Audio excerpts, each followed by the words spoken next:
Hey everyone, welcome in. How are we all doing today? I guess it is final season, yeah.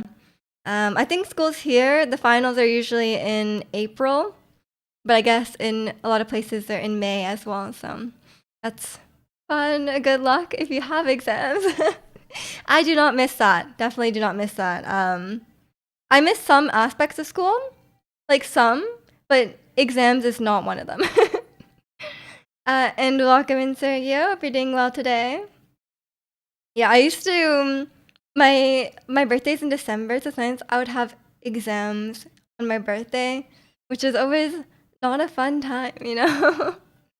um, and I was such a try hard. So like our exam period would be like 3 weeks, and I would literally like study all day. Like I would wake up and I would study till like from like 9 to 5, like for like 3 weeks. But it depends on the exam, obviously. But definitely when I was in had math exams, it just studied pretty hard because they're so annoying. They're so tough. But I'm glad I'm done with that now.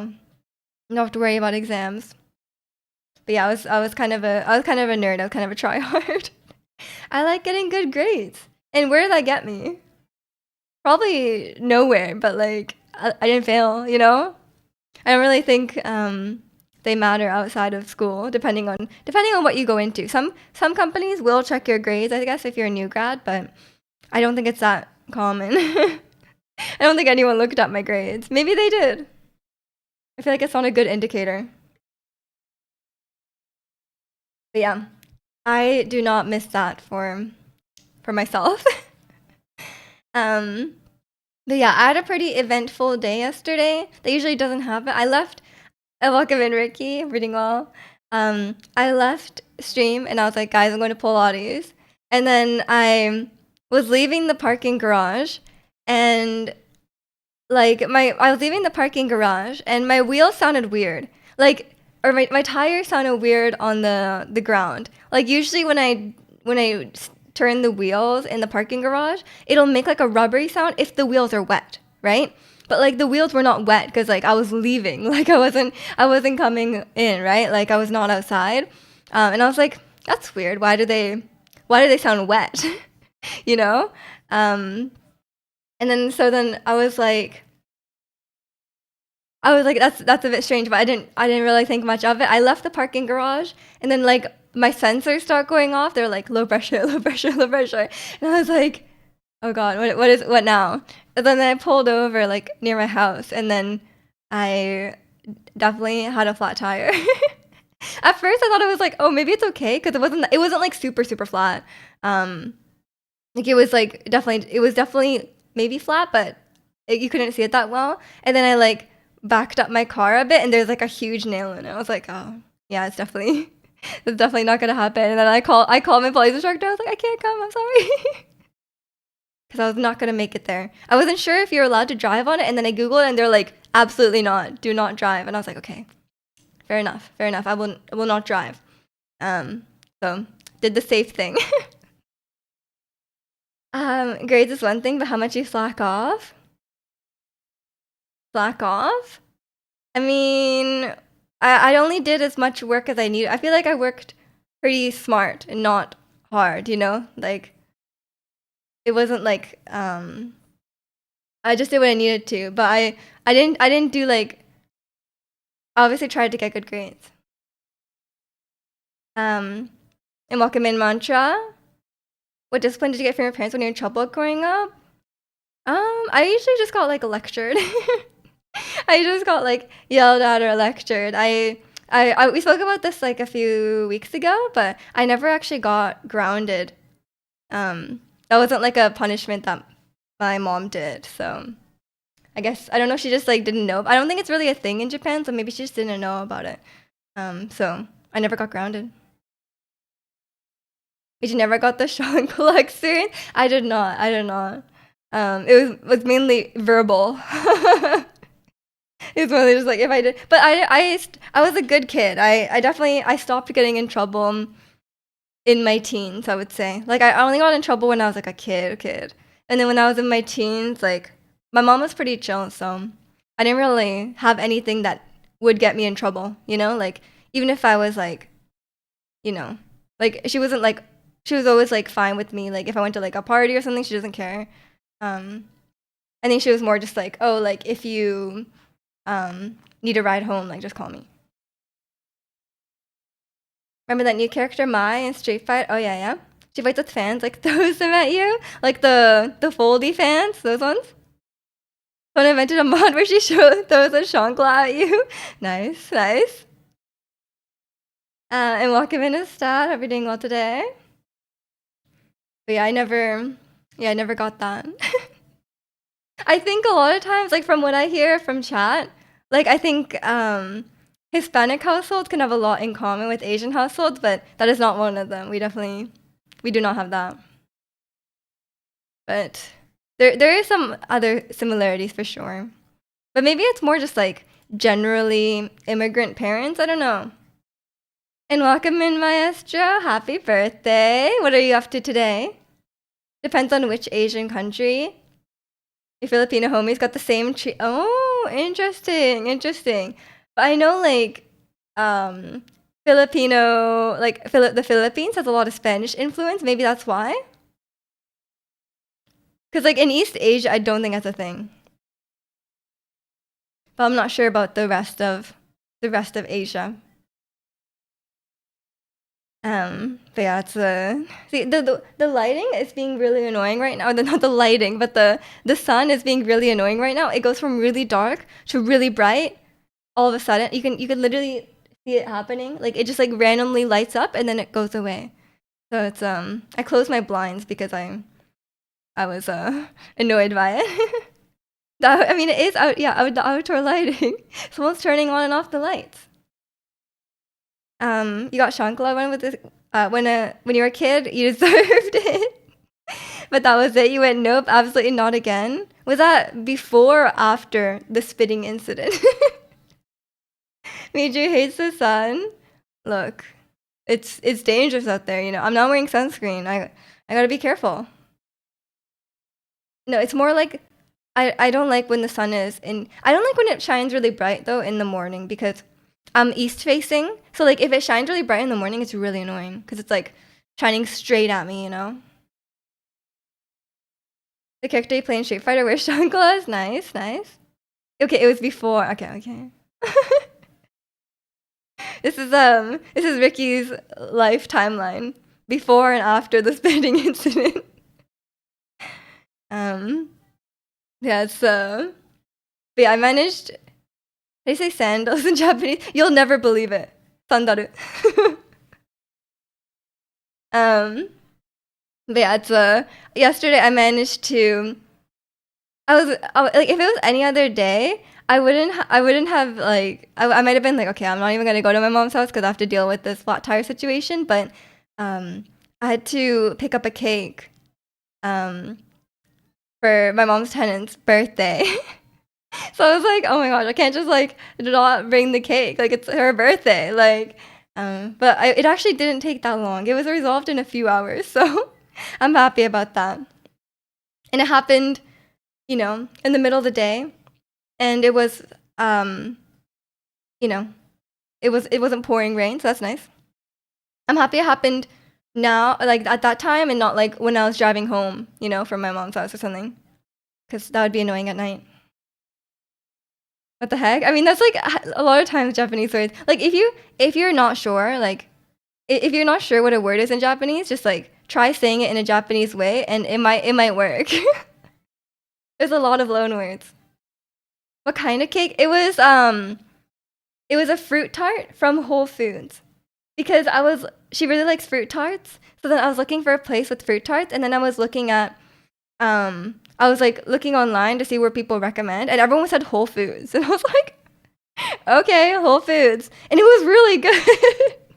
It was actually really good. It was I highly recommend it.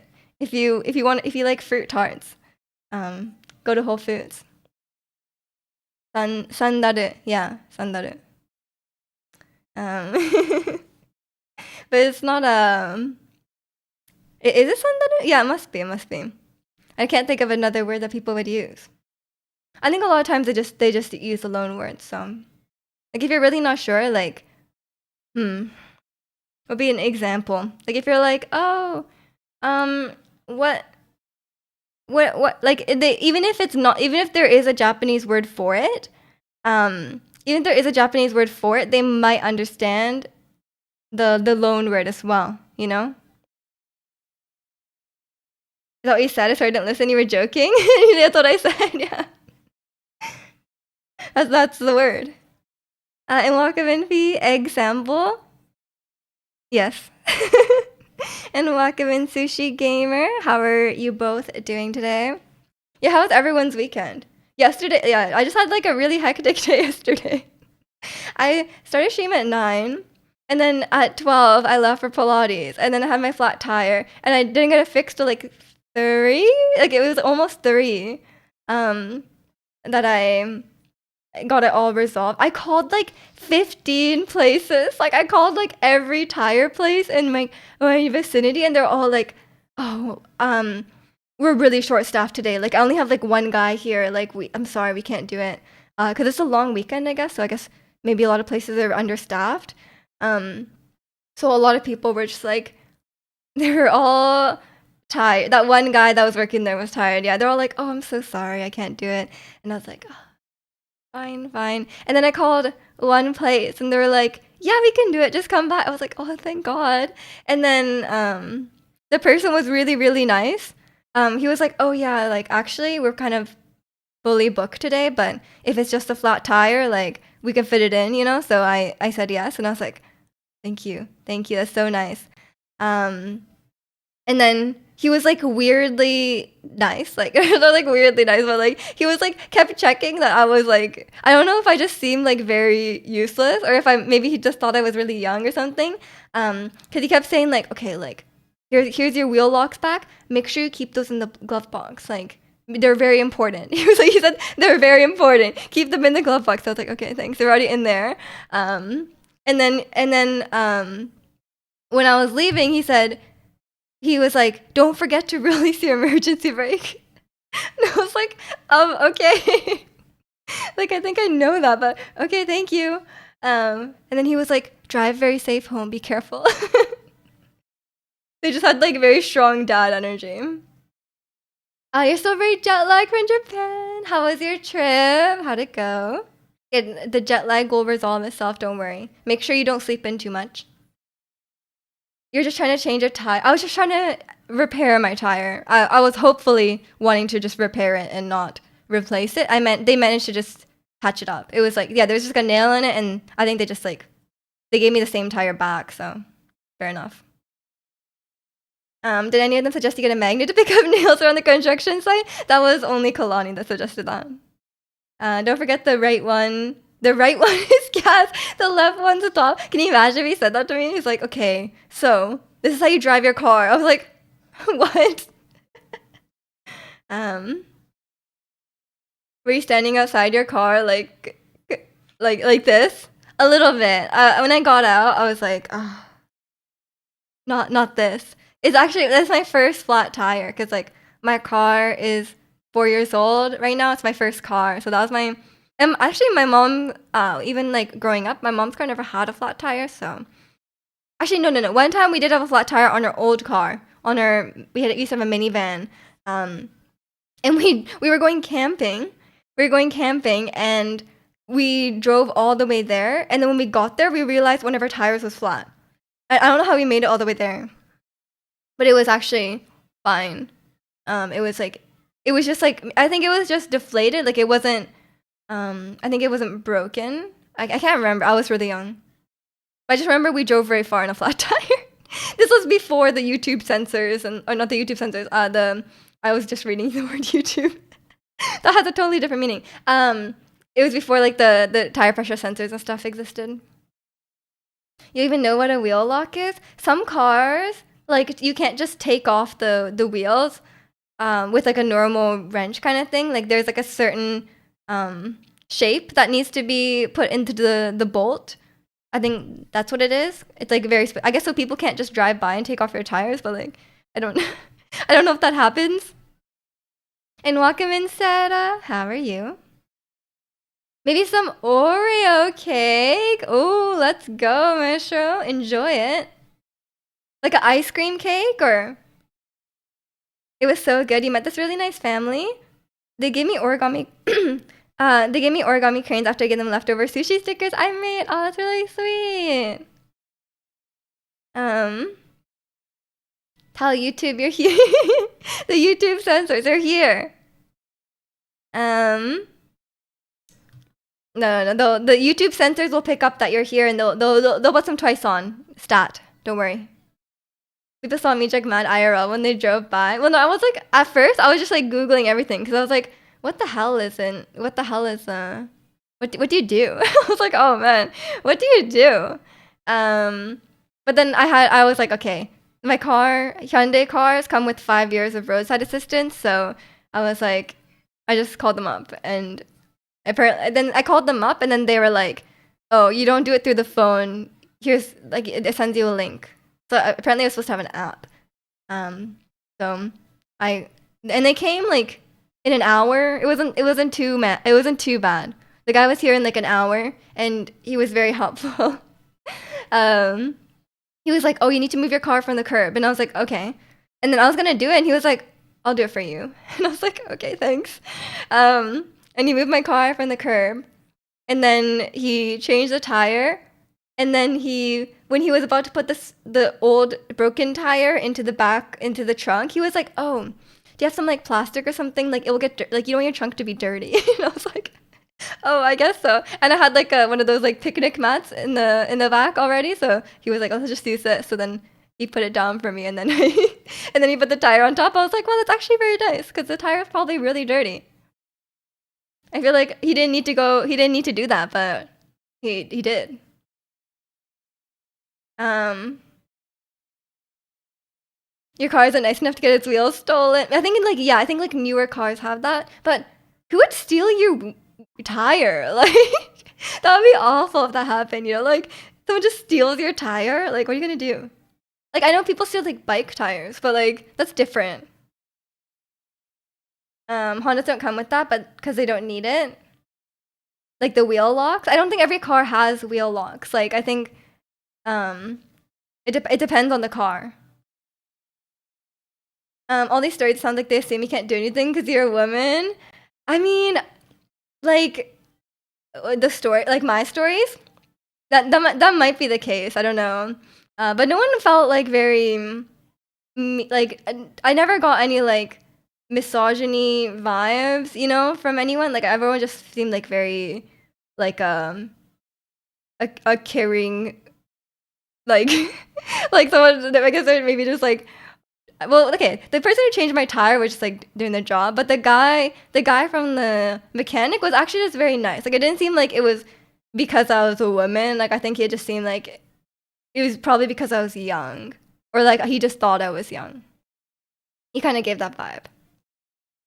Um, like he wasn't like over explaining stuff because he thought he wasn't like mansplaining to me or anything like that. Um, It sucks not knowing anything about common incidents that will eventually happen at least once in your life. Totally justified for not knowing at the same time you feel dumb.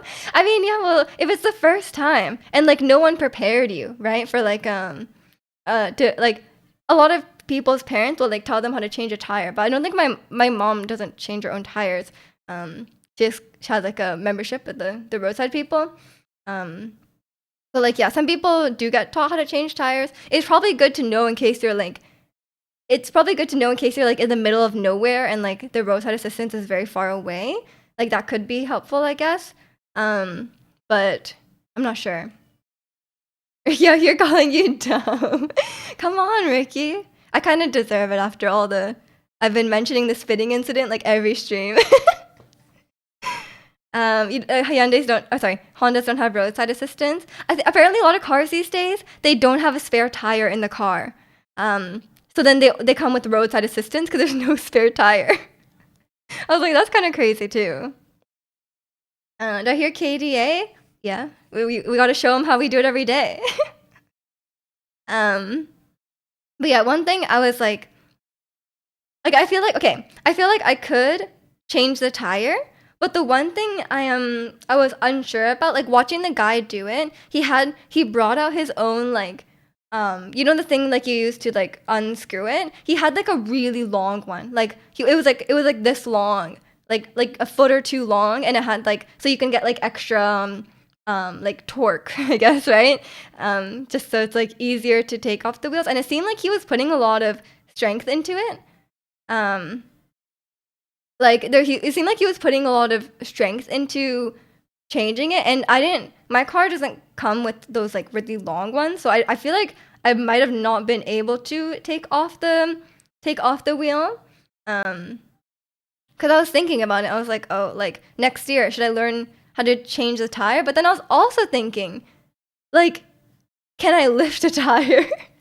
I was like, oh man, like I don't know if I can get the tire into my trunk. Like I was like thinking about this hypothetical situation. I was like, one, could I get the spare tire out of the trunk? Because it's like pretty far down. You'd have to just lift it out with your arms. And I was like, can I do that? I don't know. And then also like taking the old tire and putting like I feel like I could roll it, right? You could just roll it over to like the trunk, but like getting it in, I don't know how much a tire weighs. Like how much does the average tire weigh? I'm not sure. It's got to be at least like 50 pounds, right? I have no idea. Maybe if it's really empty, maybe if it's really flat, it'll be lighter.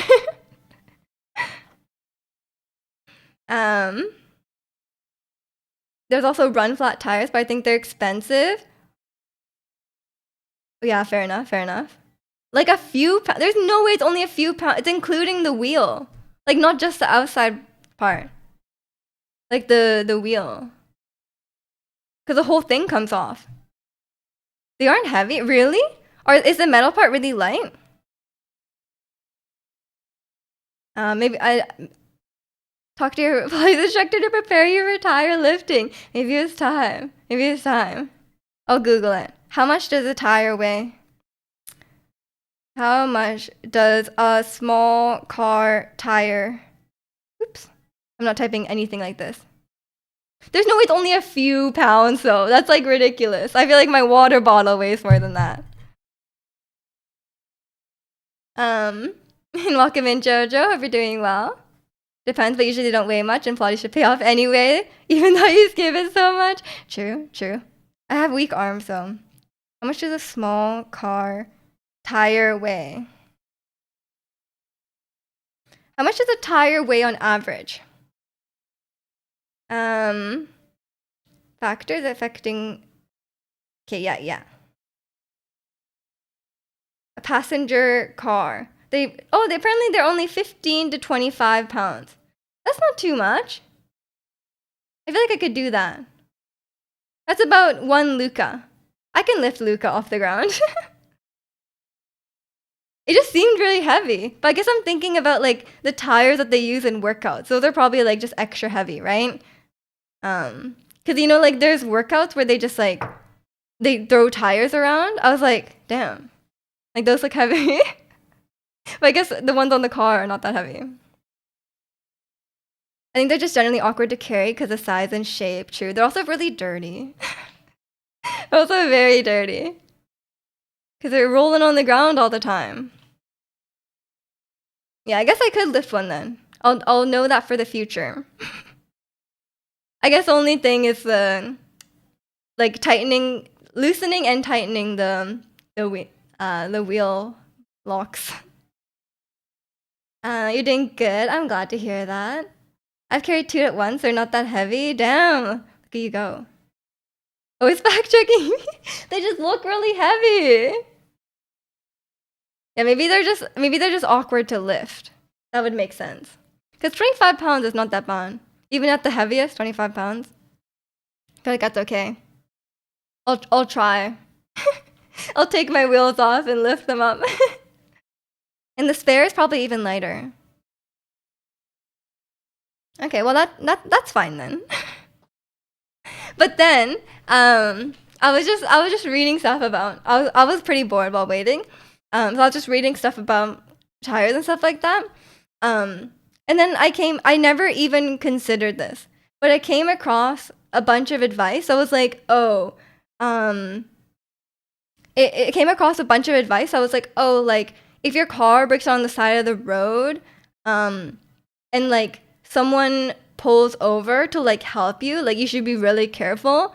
Because apparently, like it's not like extremely common, but it's definitely not unheard of for like for people like if your car is broken down and you're stuck and you're kind of in like a vulnerable situation, like it can be kind of like it can be kind of a risk. Like people could come up and like offer to help, but they might have like kind of like nefarious intentions. Like I think if someone's like a bad person, they might try and take advantage of that situation. So there was a lot of advice. I was like, oh, like especially if it's like at night or like on the side of a highway, something like that, you know? Like I was just like near my house, so like it was totally fine. But they're like, yeah, especially if it's at night, like just like lock yourself in the car and like call someone or like call someone you trust or like the tow company or whatever to like do it for you, because like people might come and try to help you, but you don't know if you can trust them, right? And I was like, that's kind of scary too. I was like, I never thought about that. I was like, I never thought about that, but I guess if I was trying to kidnap someone on the side of the road with a broken down car is probably a good option. So I was like, that's definitely interesting. You're thin, so men's strength argument doesn't work on me, so you can do it too easy. Aren't you like 6 foot, Ricky? um, I definitely lie to you about lots of things because you're gullible when it comes to cars. True, true. You are the car expert. But would you change your own tire, Chikano? As a car guy. Do you change your own tire and do your own oil changes and everything? Me you taking notes. I'm ready. The hardest part might be setting up the jack to lift the car up. Yeah, I saw like some when I looked into the where the spare tire is, I did see some stuff. But it looked a lot less impressive than the ones that the guy came with. Like the jacks that they had looked way bigger. But welcome in, Louise. Everything well? That's the easiest thing to do. Okay, I'll take notes. I know a lot of people do it themselves. You're too tired. You're too tired to change a car tire. You're just gonna sleep. You're just gonna wait for someone to come fix it for you. On your current car, you take it in, but lots of cars in the past, you do it yourself. Fair enough. I mean, from the way that when I got my tire fixed, they charged me like 30 something dollars. And I was like, man, if that was a dealership, they would probably be like, okay, can you like we're gonna charge like $100 for labor. Because I know for a fact at the dealership, like they'll do things like they'll change the oil, they'll inspect the car, they'll change the cabin filters, and I know that doesn't take them that long, right? Like I'm like, there's no way that takes you like an hour, right? And then they'll charge like $100 for labor. I'm like, are you sure?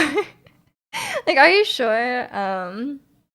So as soon as I'm able to, I'm gonna stop going to the dealership. I think I have like one more service probably until my warranty is done, maybe 2. So I'm gonna leave. Maybe I'll go to the place where I got my tire fixed, and that person can warn me about my emergency brake every time. Honestly, there is some things I need to be warned about because every time I take my car, I always have the auto headlights. On, so I never touch my headlights, right? Because it's like it just automatically turns on. But every time I take it in, they turn off the auto headlights, right? Because they're like indoors and they probably just don't want the headlights on. But like every time I like forget, and then I'm like driving and I'm like, why is it so dark? And then I'm like, oh, the headlights aren't on. So like recently I've started setting a reminder for myself to turn the headlights on, because that's something like I just don't touch, right? Like I only touch that setting every 6 months when when my car gets taken in, right? So I'm like, oh, that part's really annoying. I wish the mechanic would tell me when I'm leaving. They're like, hey, remember to turn the headlights on. I'm like, oh, thank you. Okay, I don't need to be told about the emergency brake. I actually use the emergency brake every time I park, pretty much. But so I'm used to like taking it off, but not the not the headlights. I don't think it's a neutral Spanish thing, but we call the jack the cat. The cat is lifting up the car. Nice. But yeah, I was so used to like dealership scam prices that I was like, he was like, oh, it's $30. I was like, really? I was like, really? You're not gonna charge me like $100 to take 10 minutes to repair my wheel? Like, wow, that's crazy. So I've just been very, very accustomed to being scammed. I just kind of accept it at this point, and I'm just gonna like, I'm just gonna wait it out. It's only one more year. Although I'm not hoping, but like, you know, if my car ever needed like a really, really expensive warranty repair, I guess maybe I would net neutral it, you know? But who knows? Who knows? And welcome in, Hero. Garage try to take advantage of you? No, only the dealership does that. The garage I went to fix my car, fix my tire, they were pretty chill. It was a fairly low price. But the dealership, they're scammers. They're scam artists. Absolutely. They don't teach you manual driving by default in the States. No, no. They don't teach you driving at all. Your parents have to teach you. But yeah, manual cars aren't that common here. It's good then plug in the tire. Yeah. I had a nail on my tire yesterday. It was a whole incident, but I got it fixed. It's all good. And my tire is good to go. And the most annoying thing is that I got my car serviced on Tuesday. And it must have happened on the way home from getting my car fixed. Like, oh my gosh.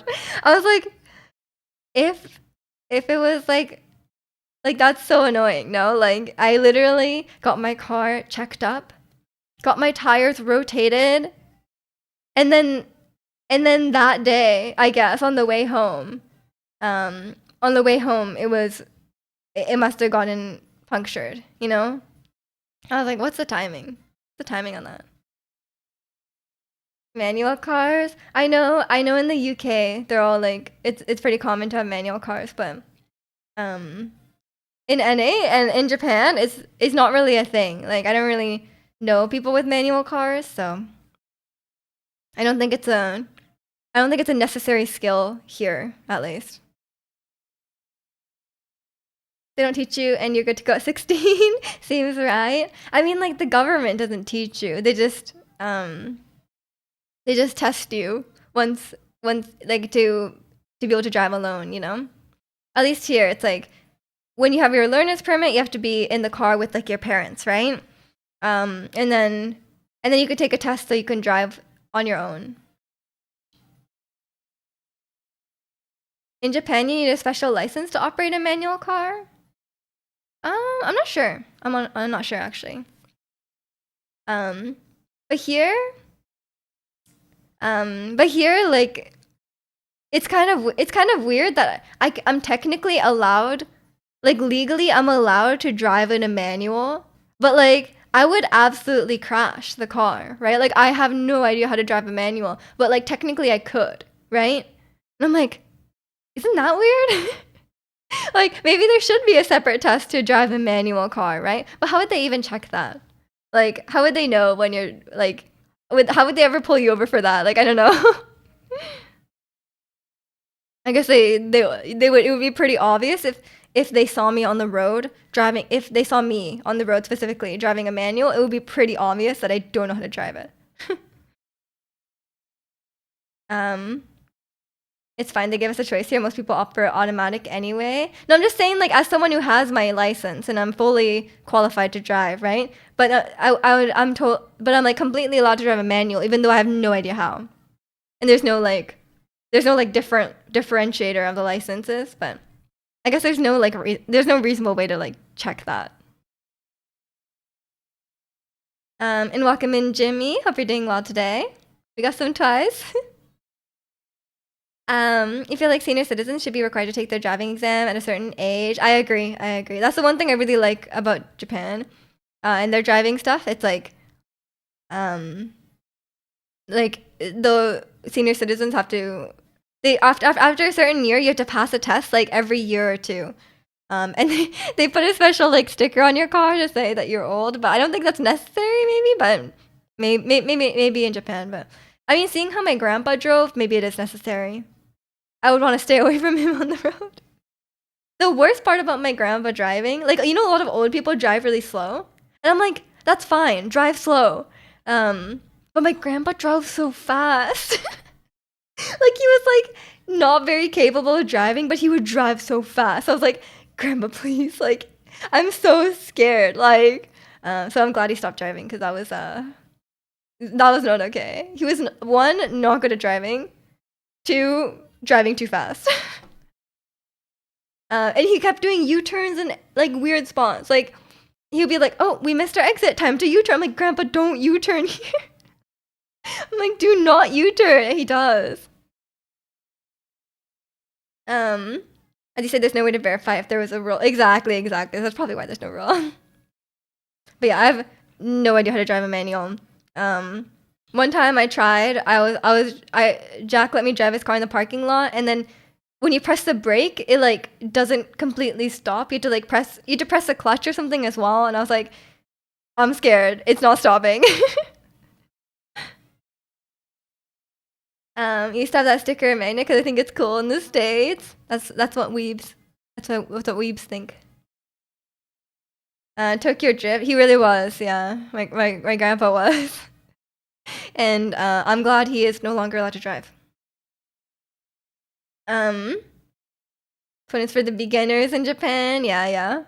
I mean, I got to drive with like my cousins and stuff when they were learning how to drive as well. In Japan, you have to pay for like a driving academy.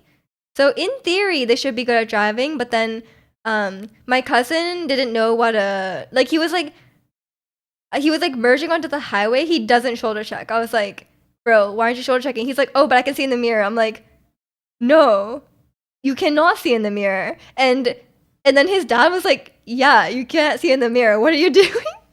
Like, so I don't know how sufficient that driving academy was because he didn't know that there's a blind spot. You have to shoulder check. That's the clutch, the not brake. Yeah, apparently it's a brake, but not a brake. I don't know. That reminds me of my uncle. He had to be praying the whole trip. That's how I felt with my grandpa. And welcome in, Kalani. Happy birthday.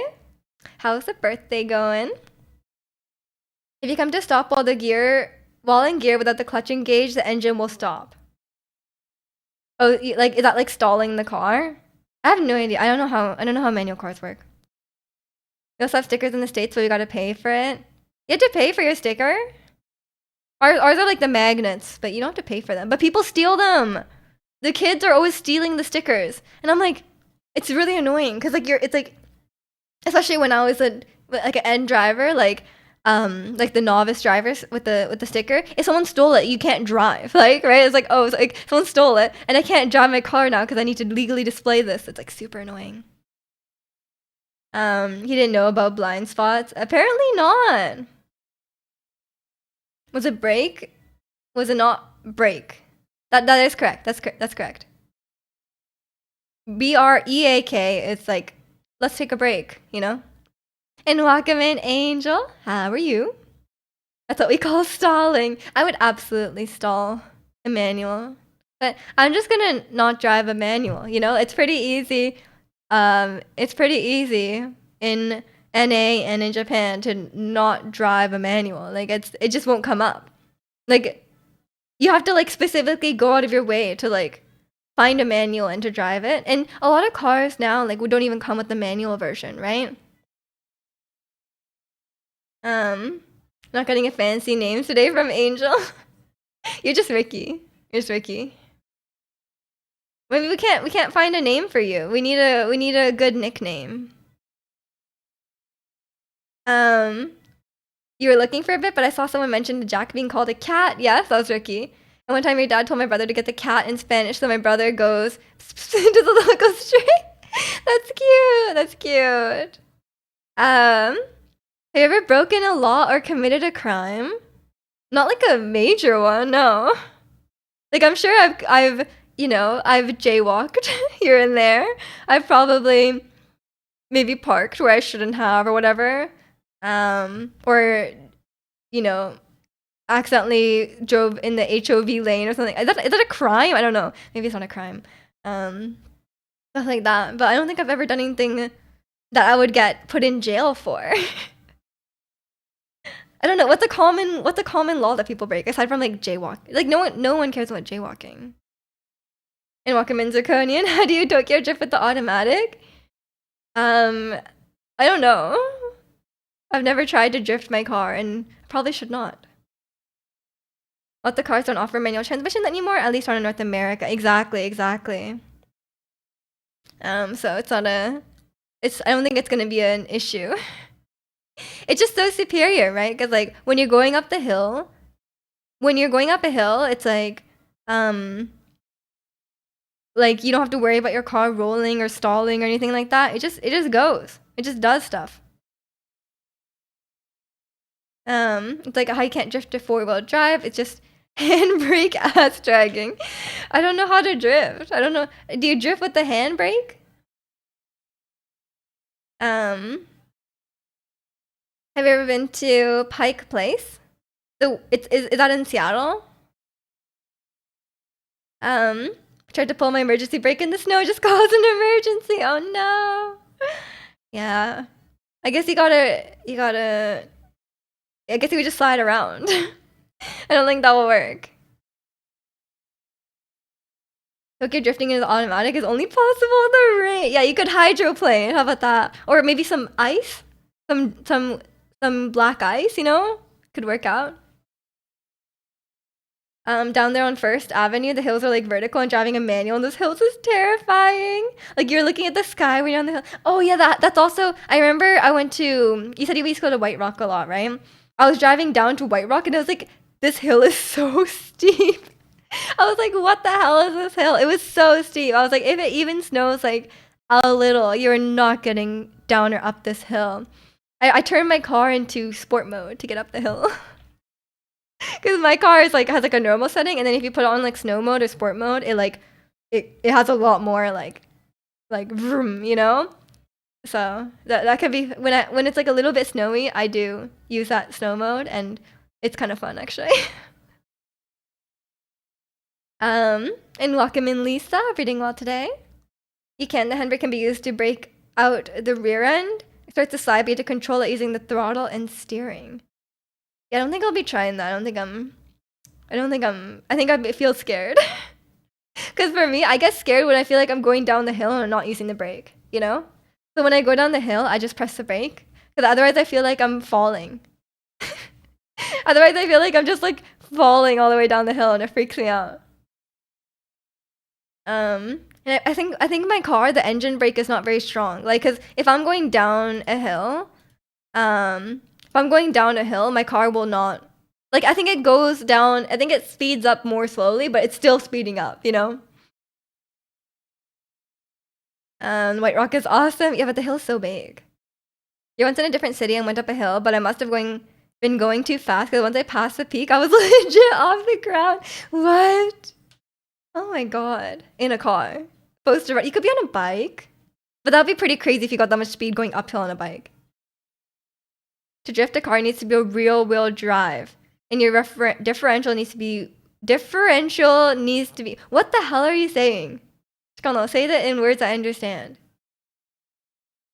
Do I have front wheel drive or rear wheel drive? How do I know this? I must have rear, no? I feel like front is not as common. Don't know which of my wheels move. I don't have all-wheel drive, that's all I know.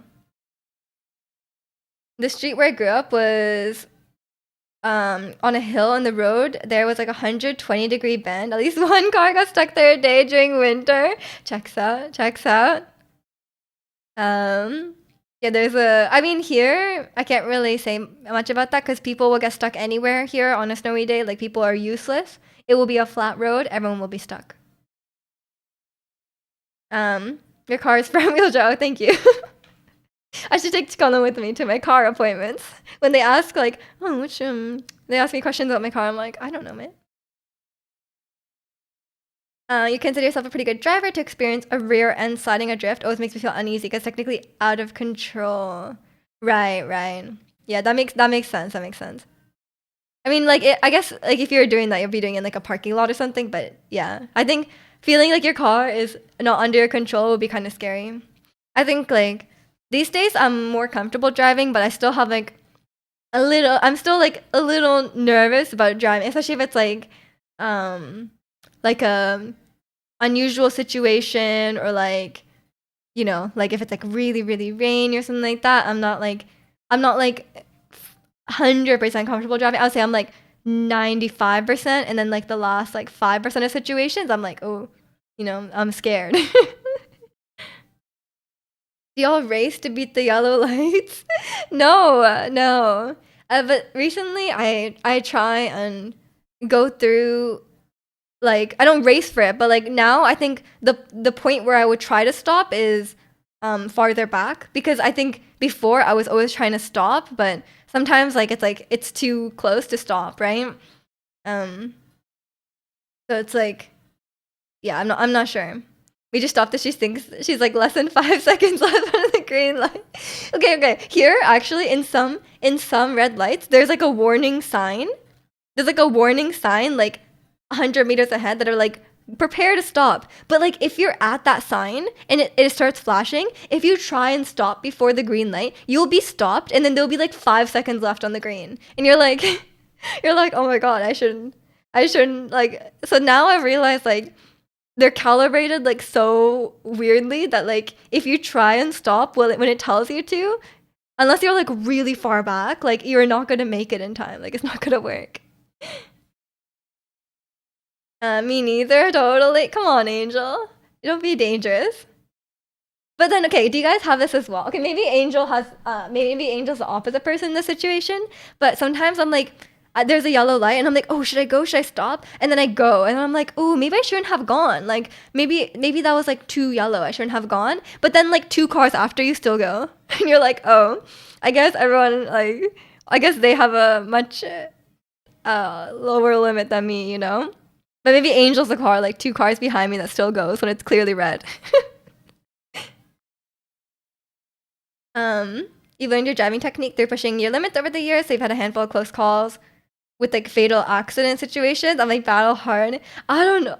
That's crazy. Like if I had a fatal, like I've had close calls, but nothing like fatal. Like I've had close calls where um, I might have hit someone, but like it would have been a pretty low speed, or it would have been like side swipe or whatever like that. And like that freaks me out. But I think if I had a nearly fatal accident, I think I wouldn't drive again. Or it would take me many years before I could drive again, I think. Because I started driving on my own when I was 17, right? Which is when you get your novice license. And I wasn't comfortable driving until I bought my car, until I bought my first car. And then I got to drive that and get more comfortable with it, I think, which was probably. How old was I? Like 22? It probably took me like 5 years to be like mostly comfortable driving. But like before that, I would avoid driving when I could. That's like the last call in airports. There's like 1,000 last calls before the gate closed. True, true. I'm the person there early though. I'm the person there before the first call. I'm just like that. Your golden rule while driving, you follow. If you hesitate, do not proceed, because you already lost your chance by hesitating. I agree. I agree. That's something that I tend to hesitate a lot. But and I usually don't go. Like even if it's like clearly open, if I don't go. But the 1 or 2 times I have gone, I'm like, oh, I should not have gone. So I completely agree with that. But one of the times I did go, the person was crazy. They like sped up. I was like, this was recently. I was turning right outside my house, and it's kind of like a blind right turn because there's a lot of cars lined up on the side of the road, and there was a car coming, and they were pretty far away, right? They were pretty far away, and I was like, oh, I can go, right? But then as I was going, I stopped because that person was going so fast. Like it was like a normal 50 road. They were probably going like 70, 80. Like they were going pretty fast. So I was like, I stopped. But then I realized I was like completely blocking the lane anyway. So I was like, oh, I should just go because like this person is gonna have to stop for me. So I went, but then they sped up. They were really mad and they sped up, and they like, it was a 1 lane road. They went around me. So they like crossed. They crossed to the to the opposing traffic lane in the intersection, and they like went around me, and then they like were like brake checking me ahead. I was like, bro, what's I don't know what happened to that guy, but I was like, that was like crazy. I was like, I guess I shouldn't have gone, but like I was completely blocking the lane, so I was like, I didn't. If that person wasn't crazy, I feel like they would have stopped, but you know. You know the crazy only run like one red light on complete accident? I almost have, yeah. One time there was like a light near my house. I was like, it's never red. Yeah, it's like one of those lights that only goes red when there's a pedestrian. And I was just like not paying attention at the moment. Or maybe I was like looking at something else. I didn't notice that light was red, and I was pretty close to running it. I mean, it wouldn't have been bad if I ran it because it's not like cars would be coming, but. I get super nervous passing a green light because I'm like, this could be yellow at any moment. I thought you said you raced the yellow, so you're getting nervous because you're like ready. um, you love driving at night, but your car is super tinted. Oh, is it hard to see? It's hard to see out the window. You're gonna get food because you know nothing about cars. It's okay, Ricky. Once you move to America, you'll need to drive. You can't get anywhere. Very hard to see. That's annoying. That's silly. At night racing a yellow light gets the blood pumping. Well, you do you, Angel. You do you. One of my scariest experiences was following a friend through a highway interchange ramp in Toronto. It's effectively a 270-degree bend, and you didn't know because you're on Toronto local. I see. Recommended ramp speed is about 50. You dived into the ramp doing like 120. Oh no. You had to do a heel toe downshift, drop 2 gears while tail braking. Oh my gosh. And you're spinning out of control. It was built on the edge of a ravine? What kind of road is that? Right off the highway, edge of a ravine? That's crazy. Was there not like, I feel like they should have like 15 warnings, like slow down, like you're gonna fall off the cliff. Like I feel like they should really warn you, you know? Because like people end up going pretty fast on the off ramp, right? Because like you're still trying to slow down. So it's like, like especially if the ramp is not like uphill, they should really warn people that it should really be slow, you know? Be careful out there. Lots of crazies road raging. Oh, absolutely, absolutely. Some people are so crazy. Especially I was actually like, when I got my car serviced, the person was the person who was like driving me, like they drove me home and then they picked me up again. That person was like, yeah, people have been like, I guess it's their job to drive around. I don't know. And they were like, oh yeah, people have been like really crazy recently, and like, people have been driving like really recklessly, or like, lots of people getting like really angry and stuff. So people have been very. I mean, I don't know if I'm just noticing it more, but it seems like people are driving like very aggressively or like unpredictably, like not like just doing like really weird things, like just really dangerous things. And so every time I'm driving, I'm like so careful. I'm like, this person is gonna come into my lane without signaling, or like this person is gonna just like cut me off, or like go across like 3 lanes. Like I'm ready. I'm ready. Like I know they're gonna do this stuff. I just don't trust anyone. I'm like yesterday I was driving home and someone was I was like going, and someone was signaling to come into my lane, and there was no space. Like I was already driving past, or like not really driving past, but like there wasn't. It wasn't like an opening for me for them to go in. But I like slowed down. I was like, I do not trust you to just like not just like cut in, you know? That's the ramp. If you're going northbound, the 270-degree bend is sharp because of where the interchange happens. 4 highways interchange here. That sounds crazy. I'm glad you survived, though. I'm glad you're okay. Yeah, that would have been that sounds really terrifying. I don't know if I have like the foresight, or not the foresight, but like the reaction to do the right thing. I don't know. Everyone is on edge these days. I blame Xbox pricing. Yeah, everyone's driving badly because of Xbox increased their price. Understandable. They're all mad. They're all road raging. They're taking it out on the road. I wish horns weren't so aggressive. Sometimes I gotta honk at someone at a light, but I don't mean like hurry up, but just mean like, hey, heads up. I think a little tap is okay. I feel like I don't get upset if someone just like taps at the red light. Like, sometimes like, yeah, sometimes I wasn't ready. You know, sometimes you know, it's like, okay, my bad. That was on me. Like if they do like a little tap on the horn, that's like fine. It's like completely understandable. But sometimes people like lay on it. They start like honking. They're like, bro, like chill. Some people honk like 1 second, like frame 1. Like they're like watching it, they see it change, immediately honk, and you're like, no, like give me some time.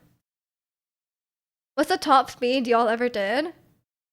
I mean, the highest speed on the highway here is 100 kilometers per hour, so I've probably gone like 120. Like I don't think I've gone over that. That's probably the highest speed I've gone. But I also like, I don't think my car could go that fast. I don't know what the max speed my car can go, but it's probably not that fast. 75 miles. I have no sense of miles per hour, so I have no idea. Your NANDs and your highways. Yeah, 4 highways interchange sounds crazy. I don't think we have anything like that, but we have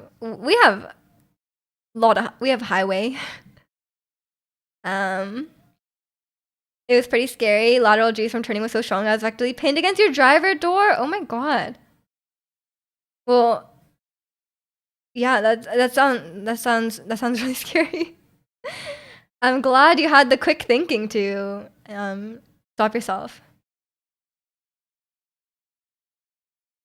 We've gone up to 248 kilometers. That's pretty fast. 125 going to LA at 1 a.m. You're going 270. Oh, I think Chicano wins. I don't think my car can reach those speeds. But I know Chicano likes those race cars. It's Toronto. One section of the 401 is 16 lanes one way, or like 8 by 8 each way. And welcome in, Magnus. Your car goes in miles per hour, not kilometers. Hey, they go both. You hit 193 going to school, but now it's like 112. I'm scared. True. I think if I go above like 110, I'm a bit scared. Yeah. Cause like the normal stretch of highway here, like inside of Vancouver, the highest it goes is 90. So usually the highest speed I'll go like comfortably or like normally is like 110. But anything above that, I'm like, oh, this is fast. This is really fast.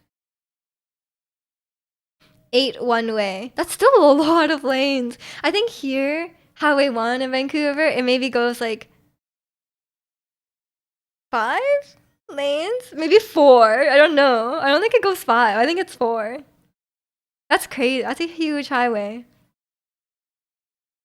I wasn't driving though. It was your friend. You had no say. Oh no.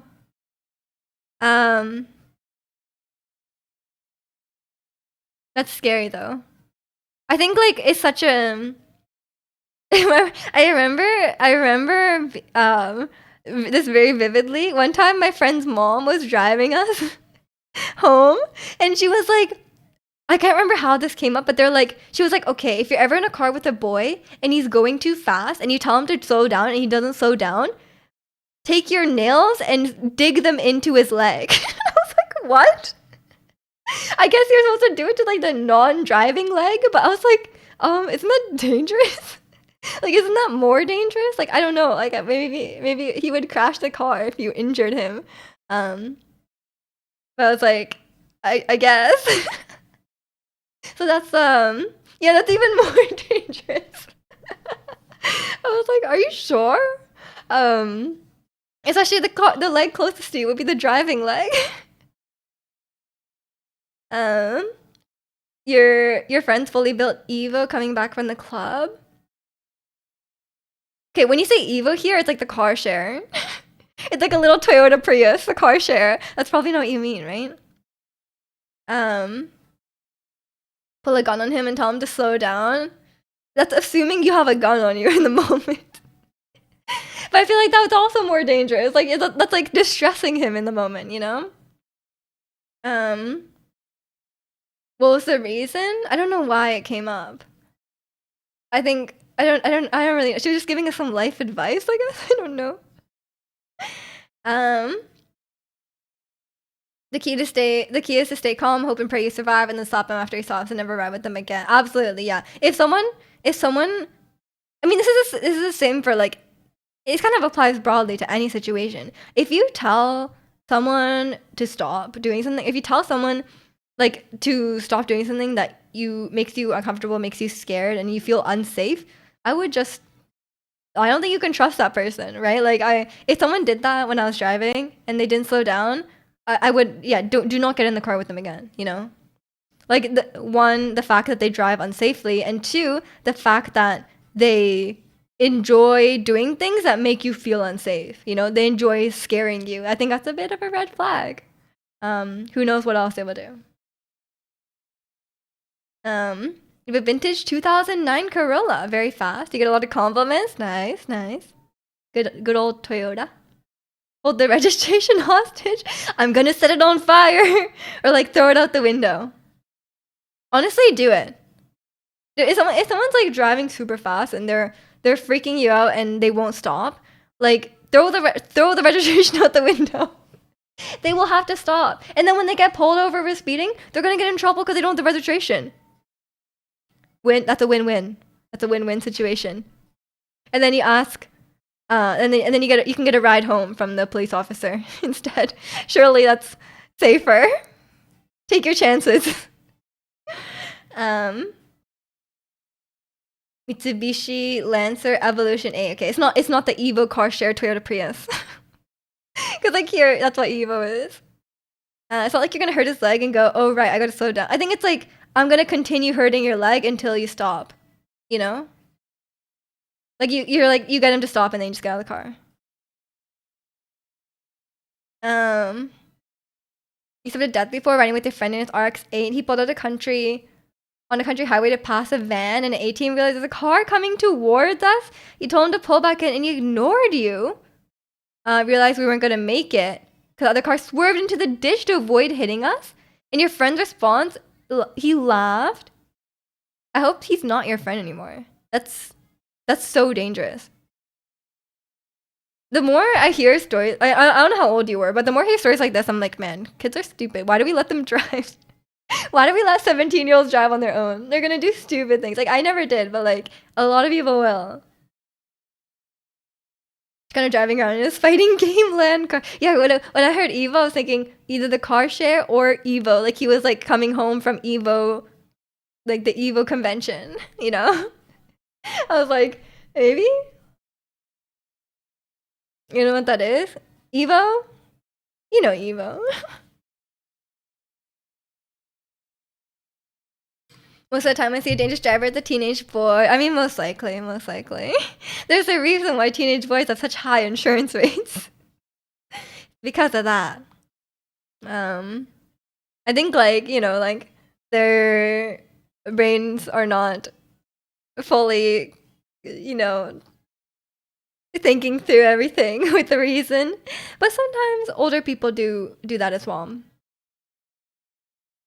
He's not my friend anymore. We go to the destination. The first thing his brother said, "You're not driving home tonight. Give your keys." So I ended up driving home that night. I mean, yeah, good call for that.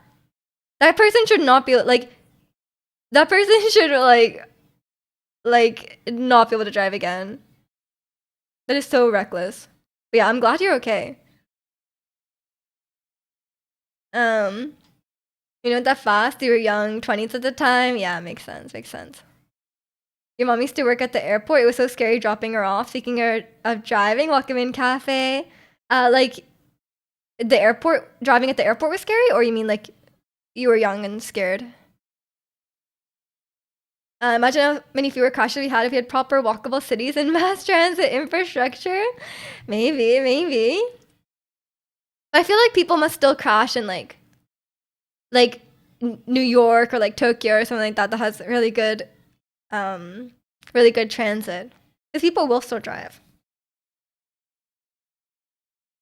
But it is scary that like, you know, like I very much stand by the fact that like I think it's okay to be like nervous about driving, especially if you're learning how to drive. I think it's good to have sense of caution and a sense of fear because like it is the most dangerous thing you'll ever do, like statistically, right? Like you're driving this massive vehicle, this metal contraption that could kill someone. It could kill you. If you crash into another one of those, then you both could die. Like it's obviously the most very dangerous.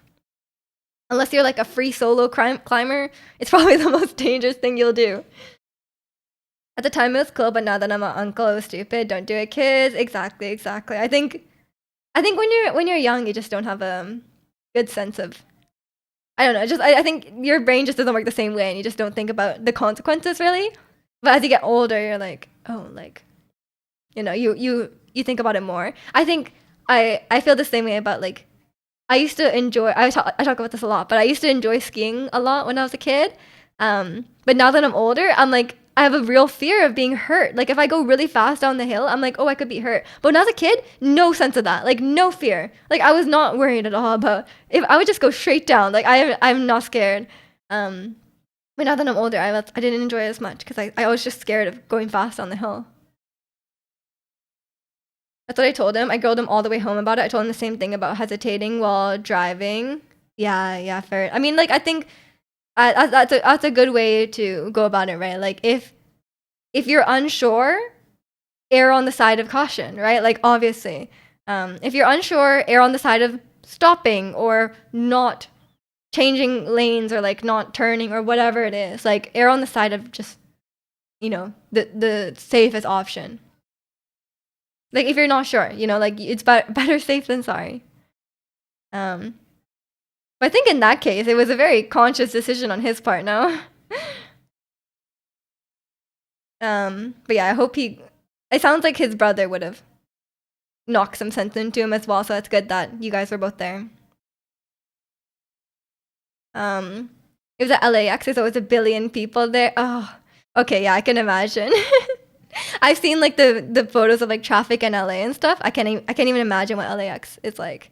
The airport here, Waviar, is pretty chill. You teach kids, and yeah, like I like all the kids, but the boys are so dumb. You don't think they grow out of it till they're like 25. Some of them, yeah, but hopefully, like I feel like you mean like the martial arts, right? I feel like that could be good for them. You know, some structure, some discipline, hopefully. So at least they'll be better off. They're better off that they're in your class than not, right? We would have less, but it's not the society we live in because America demands we subsidize their auto industries, even in Canada. I know. And all the thing that really annoys me is like the massive SUVs and the massive trucks. They're so dangerous. And yet that's where the industry is headed, right? Just all stay inside where it's safe. Yeah. Just don't cross roads and don't drive your car. I mean, yeah, that is true though. Like the less you drive your car, the less chance you will have of getting an accident, right? Um, so, you know, fair enough. It's ironic people are scared of planes and not cars. I know. I mean, I kind of understand the fear of planes. because it does seem inherently a bit scary, but yeah, people should be more scared of cars, in my opinion. You never grew out of it, you're still dumb. That's why but you had the smart foresight of not driving. Um, and welcome in, Vinny. Tips on getting a girlfriend. Don't drive super fast. Girls don't like that.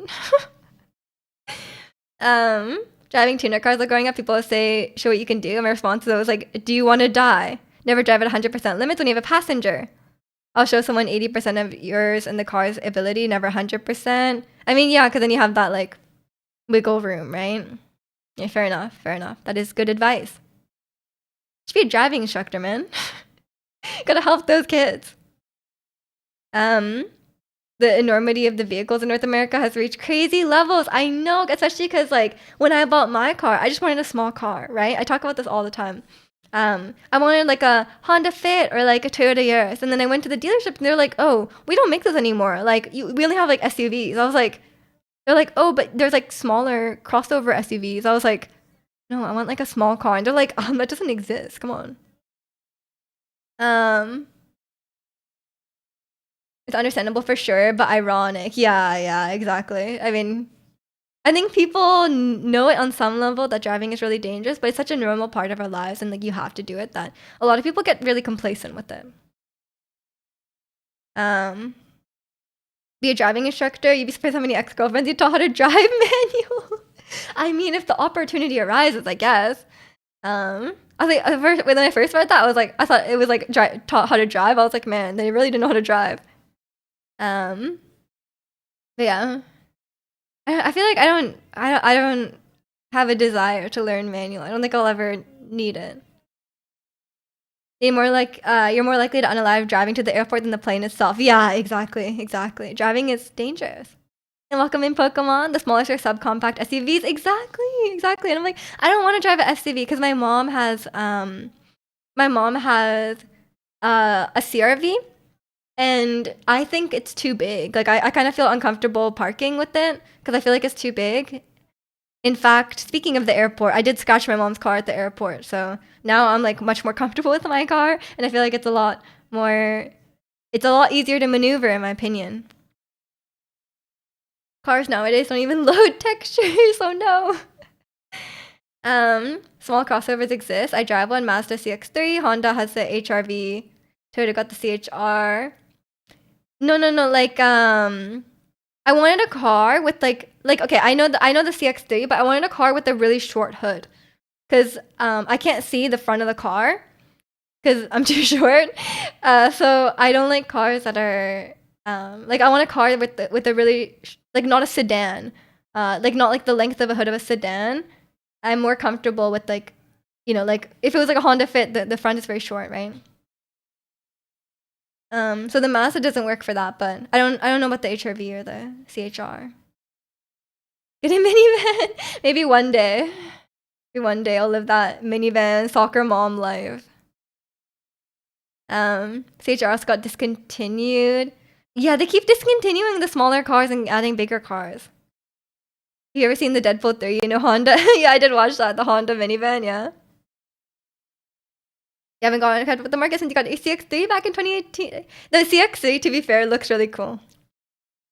Like the Mazda cars have like a really cool look to them.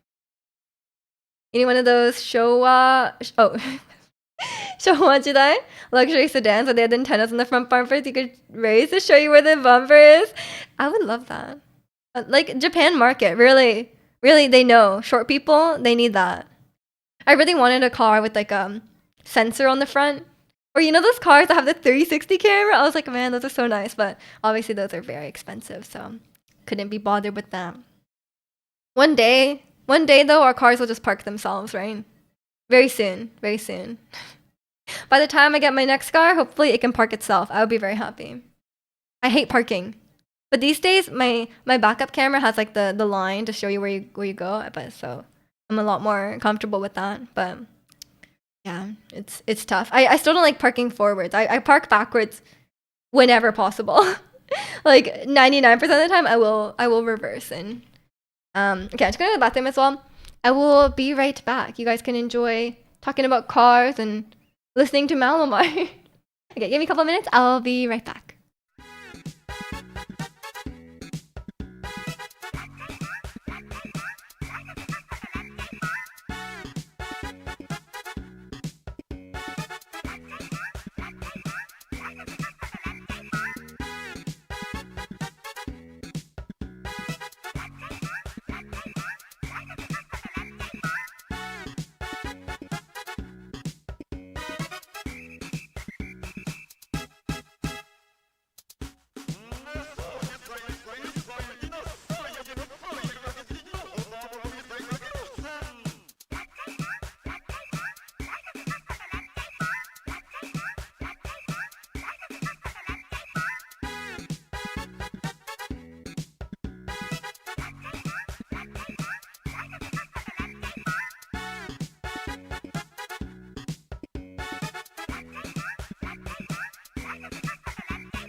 Okay, I'm back.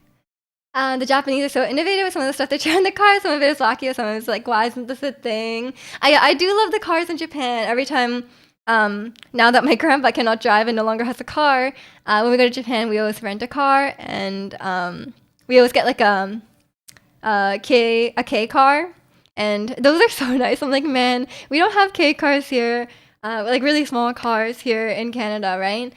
Because if you ever got into an accident, you'd be crushed by a massive SUV. So I guess you wouldn't want one. It really is like an arms race, you know? Like everyone's cars get bigger, so then you feel like you need a bigger car to like not get like completely demolished by a truck, you know? But then like, everyone's cars get bigger, and then they're running over children, you know?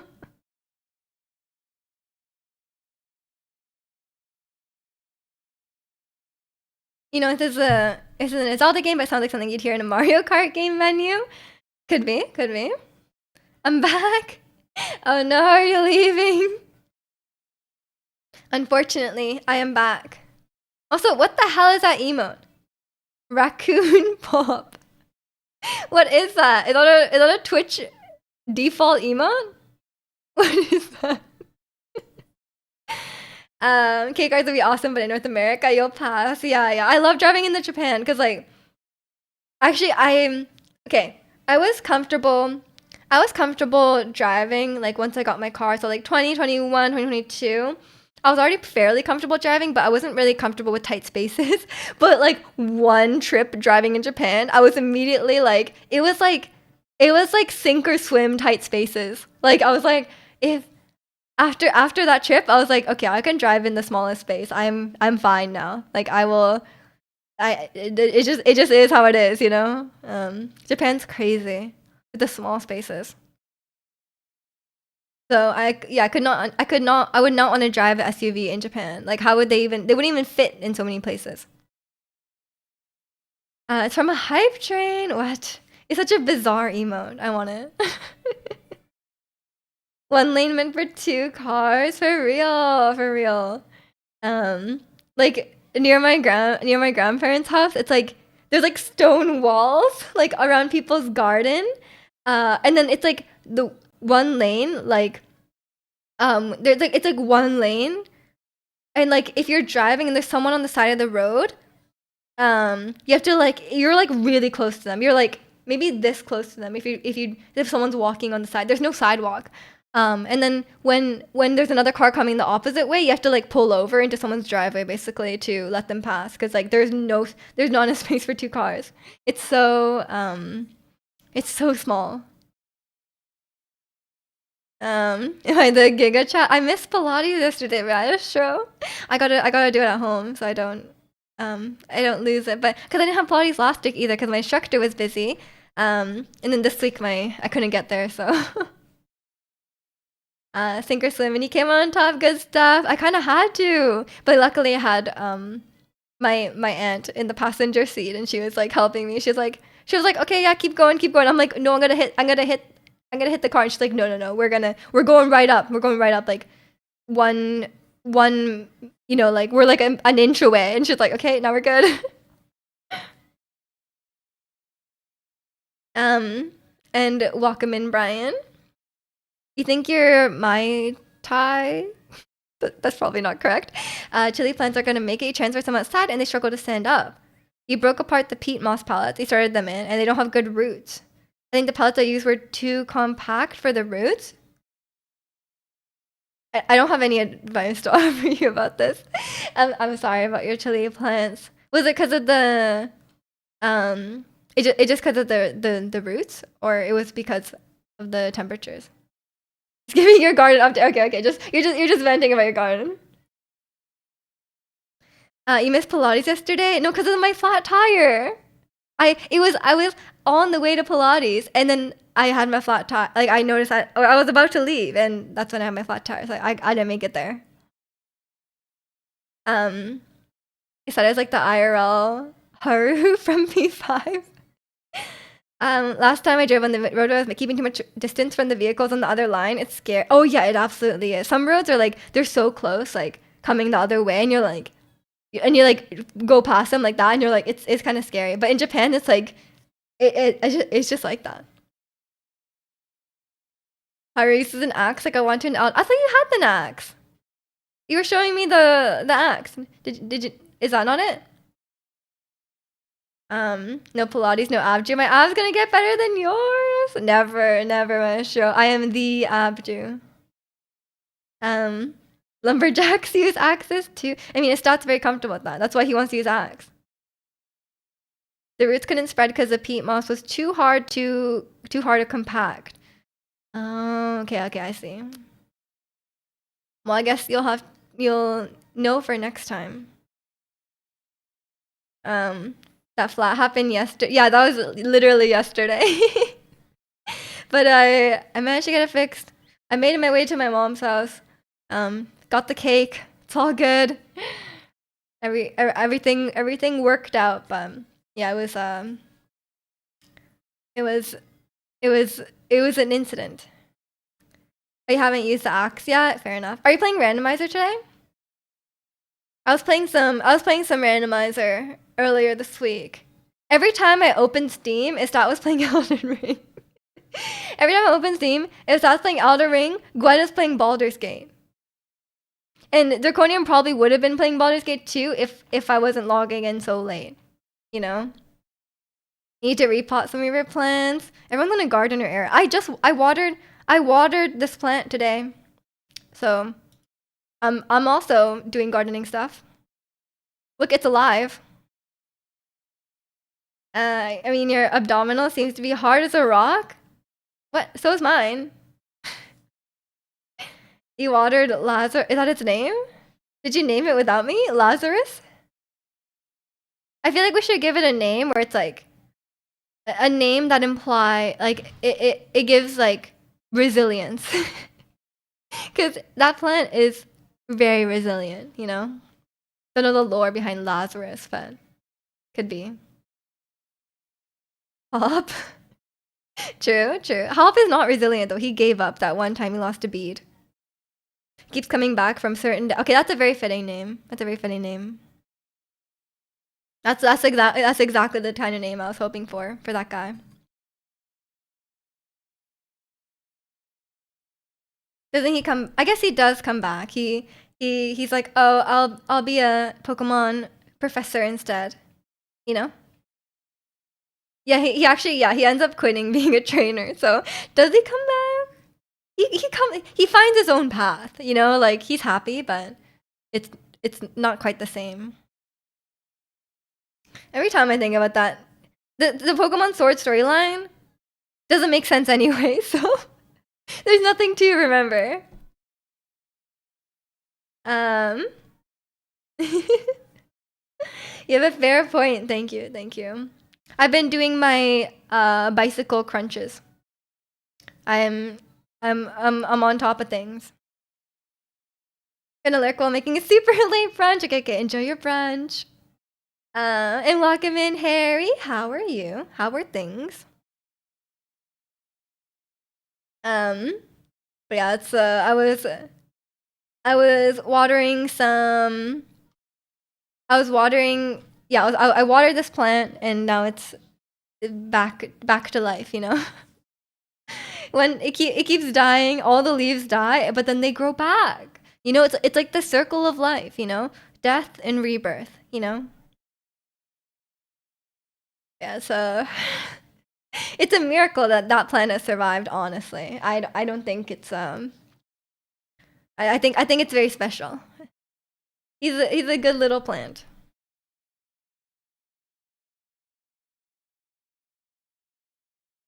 You're tired. You were working today. You're lit. So good at making coffee, though. Are you working in a coffee shop? That's cool. I enjoyed working at a coffee shop and getting free drinks. Plant with Phoenix concept. Yeah, true, true. Rising from the ashes, aka it's dead leaves. It's actually Rick. You're gonna hate this. It's actually spelled like this. It's don't question it. It's spelled like this. Imagine it lies there not breathing and then meets your water and then gasps back to life dramatically. You know the end of Star Wars? You know the end of Star Wars? It's like that. That's what I imagine. That kind of rebirth. Or sorry, the end of the rise of Skywalker is what I mean. Don't know what happened. I don't mean Anakin Skywalker, by the way. Appreciate it. You're welcome. It makes no sense, doesn't it? But I didn't know what you meant.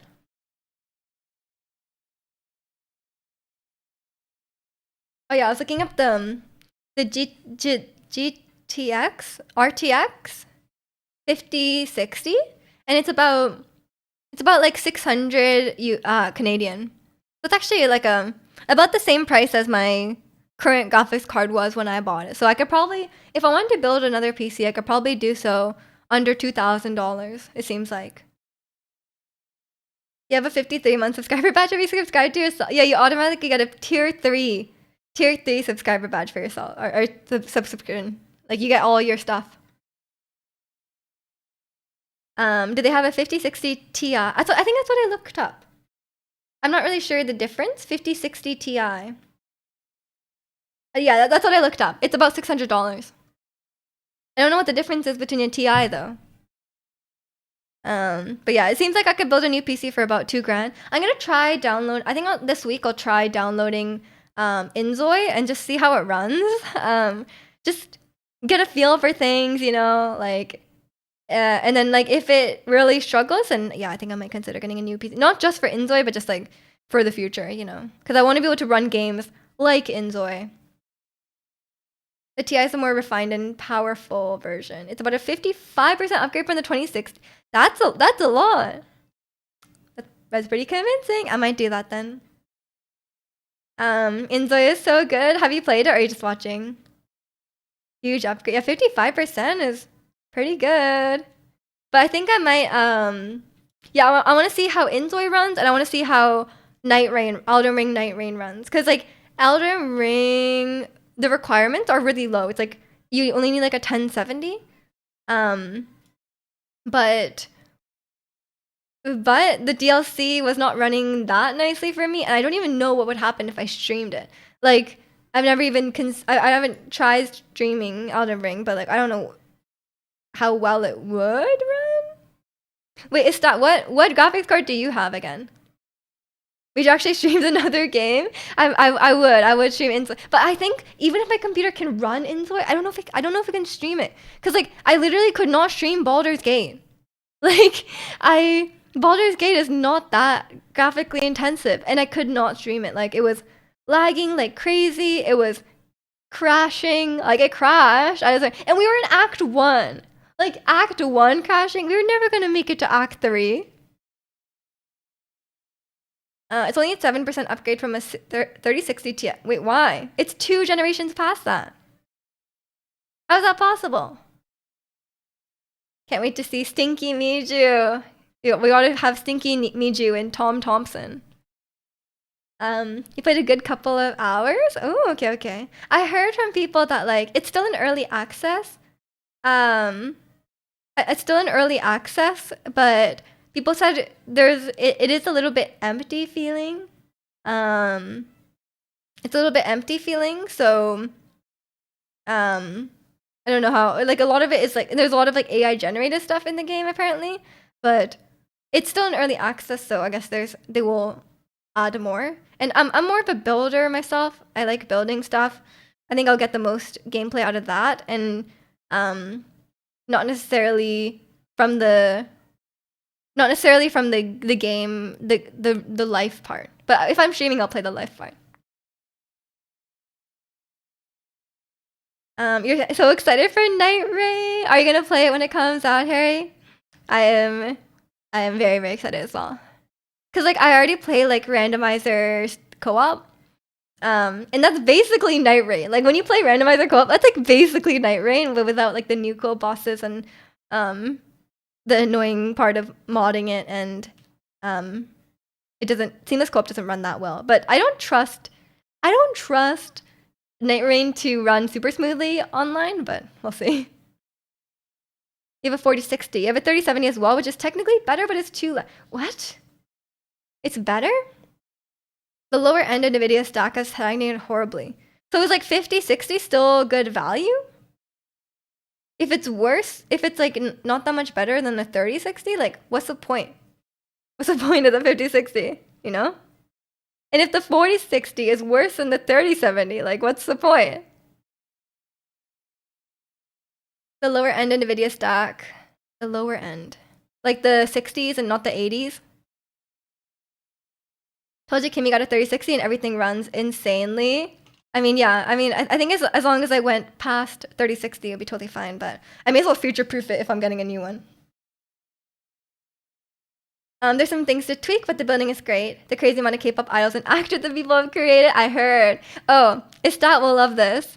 Apparently, someone has made a really accurate Emma Watson, which people have been using. You can have Emma Watson in your world. It comes out just after your birthday, so you have money to buy it. Enjoy. I think it'll be really fun. A 5060 Ti should be very good for what you want. Okay, fair enough. Okay, then I might ask my brother to compile a list of the stuff to make a PC with, you know? And maybe I'll pick myself out a nice case. Yeah, that'll be cool. I think that'll be good. What case you gonna? I really like my brother's. I think I told you about it, but I sent you a picture of it and you knew what it was. It's like that really glass one. It's like glass all the way around. It looks really nice.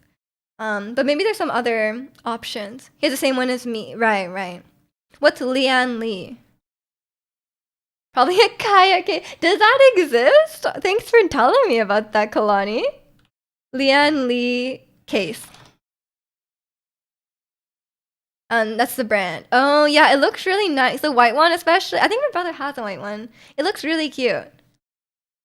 And oh, look at this white one with the blue fans. That looks so good. Just 011 Dynamic Evo. Dynamic Evo. The only thing is it's a little bit big, but I guess it's not the worst thing. The white one, yeah, it looks really good. Like this case, I don't really like it anymore. After seeing other people's cases, I'm like, man, my case is ugly. I don't like it anymore. So I want a new one. These glass ones are very nice. I'll just put some Kaya stickers on it. Like I have on my laptop. They make a mini as well, but you prefer full size ATX for cooling. Right. I don't know if I need like a mini one. Not going for a zirconian PC. Am I weird for not caring at all how the case looks? I mean, I don't care like that much, but if I'm getting one, I may as well make it look cute, you know? Um, my interest is what it can do. But if you may as well, like if you can choose the case, you may as well choose the one you like the best, right? Um, I think the PCs can look quite aesthetic, which is nice. I'm a fan. Yeah. But I guess if you're buying like a pre-built one, then maybe it wouldn't matter as much about the case. Ricky gonna put top tier parts on a potato case. What? Wait, does the case actually have any like tech like performance aspects of it, or is it just the way it looks? Aside from like the size of it. Sleeper build. It's unassuming. You put your 6080 in like a really old Dell PC tower. You just shove it in there. And no one will know. No one will try to steal it. It's like a really old looking like Dell computer. You set my back. In regards to case, you want to try a small form factor case. So does that just mean like it cools less efficiently? I would put it in a coffee machine if I could. That'd be pretty cool. Imagine a built-in coffee machine. It'd probably get way too hot, but you know. Having one of those beige tower sleeper builds would be sick. The really old school ones. I remember I had like the PC tower and like pressing the button on it when I was a kid. And it had like a disk drive, you know, as they do.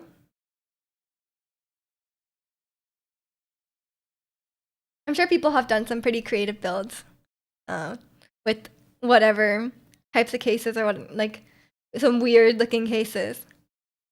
But I've seen people with like really small ones that you can like carry and bring with you. That could be fun. Small typically cools less efficiently, but oh, to be small, you've had the massive tower. I think I have like the mid size, the normal size one. Seen people build in a cardboard box. If it works. Open air cases are cool too. It's basically a stand you attach everything to, and there's no case around it. I feel like it gets so dirty though. Yeah. I feel like it gets so dirty. Like a wall-mounted PC case. That's true. It'd be like hard to move because like it'd be like on the wall. And imagine in an earthquake, it would fall down. Your PC would get destroyed. You gotta be careful, you know. You gotta make sure your PC is safely on the ground in case of an earthquake. I'm not sure it gets that much dirtier than your PC, which has no filter. I mean, yeah, if it doesn't have anything to filter the dust, then I guess it's about the same. It's about almost time of the year that I need to clean my PC. Every time in like a good springtime, then I usually clean my PC. What about no case and all the parts on the floor? That could probably work, right? Like everything's just like you just have your hard drive over there and it's just like connected with the cable. Just like strewn about. That could work. I'm sure someone has made it work like that, you know? Hey, you could save money. You don't need to buy cases that can be cases are like what? $100, $200? Like you gotta you gotta save that money. You clean your PC every quarter, the dust builds up so fast. Mine probably does too, but I just don't bother. I just leave it for a year because I'm not gonna take it outside and clean it in the winter. Cold. That's unique. It is. It is. Cases can get crazy expensive. Probably. Mine was like 100 something. If you ever go for a 011 build, you gotta buy 9 to 10 fan. What? It can cost 300 USD. What? Are you serious? Why are the fans so expensive, man? What about building a PC in a mini fridge? No heating issues ever? Wait, that'd be cool. Is it too humid though? Are fridges too humid? Or are they dry? I never thought about the humidity of a fridge. My case has 6 fans on it. I think I have 3 built into the case and then 3 on the top. So I think I have 6 as well. Unless you get some frugal fans, but I recommend buying Lian Li fans. 300 US dollars, like 500 Canadian. I want to build a PC for $2,000. Can I still do that? Because it's not the capture card. The graphics card is 600. Don't know. I don't know how much my brother's PC cost. Hey, my PC has Amazon fans. I don't think it matters, does it? Fans are fans, you know? Fans are fans. They just fan things, you know?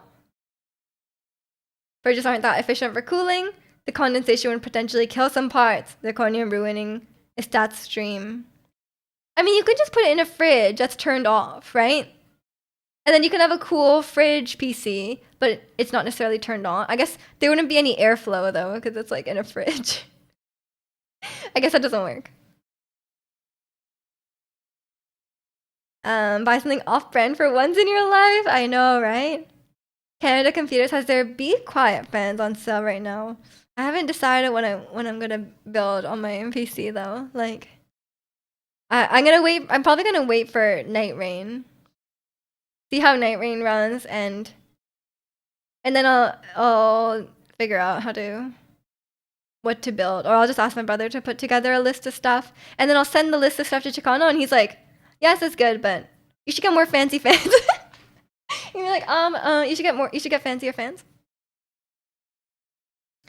And he's gonna call it a potato one day after I finish building it. Maybe a PC way to fan it with the handheld fan, like a not even like a electric fan, like not like my hairy fan, but like one of these. Yeah, just like it's an arm workout. You gotta keep fanning it. Let's get a scorpion chair. What's a scorpion chair? Miji loves that brand. Be quiet. So on brand. So on brand. It would get really hot in there, but the fridge basically keeps things at the same temperature really well. The actual cooling part takes a while, even when isn't anything generating heat in there. Yeah, I guess so, yeah. I guess if you kept heating up the fridge, it wouldn't stay cold. I'm sure you've seen it before if you search it up. Scorpion chair? Scorpion chair. No, I've never seen this in my life. What the hell? That's terrifying. That is... What is that? Oh! It moves! Ew. Who would have that? Is that ergonomic? I guess so, right? That's crazy. For true gamers, apparently. As an actual screen. Yeah. That's terrible. Imagine walking into someone's house and they have that. I would leave. I'd be like, oh my god, I should not. You'd fall asleep on that thing? I mean, it's probably comfy, but like, that's awful. It's how much does it probably is so expensive, right? It's probably like thousands and thousands of dollars. Where's the PC itself go? It's a lot of monitors too. Yeah, that is pretty crazy. They do have the non-scorpion version too. Yeah, but what's wrong with just having a desk? I don't know. Wait, when do you want the song, Kalani? There's one for 650 pounds for 2 monitors. That's actually not that bad. And it's like motorized. That seems pretty cheap. Like even like standing desks are usually around that price. And they don't have a whole chair component. You know? Whenever it's fine with you. I mean, whenever it's fine with me. I'm chill whenever. I mean, maybe earlier is better because my voice will be less tired from yapping, but it doesn't really matter. Let's just knock it out. Yeah, it's your birthday. You got to choose. So, okay. For those of you who are unaware, Kalani gets a special song for his birthday because um I feel like we need to like find the clip of me promising this because it was I don't know when it was. But apparently like 4 years ago, I said I'll sing the Yosobi song Yoru ni Kakeru for your birthday, and that was 4 birthdays ago. So this year I was like, okay, I'm gonna learn it. I'm gonna learn the song because like I do love that song and I listen to it frequently, but like there's a lot of words in it, and I'm not that good at Japanese, so it was like I never actually knew all the words to the song. And yeah, so yeah, Kalani has waited patiently for 4 years. 触れる心ない言葉うるさい Exactly. Wait till Miji gets yap fatigue, then hit her with the request. True, true. I want something on piano. You have 4 years. Okay, I can do 4 years. I mean, the thing is, when I move, I'm planning to move this summer, and hopefully that means I'll get a piano. That's what I'm hoping for. Okay, let me pull up the karaoke. The back track, of course. In 2029, you're getting a second Polyphia a cappella rep. Okay, okay.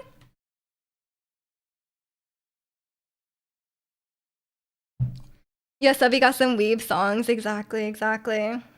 Let me pull up my personally. I wrote my own lyrics. I wrote my own lyrics because I can't read very well, so I need to like put in the hiragana where I need it.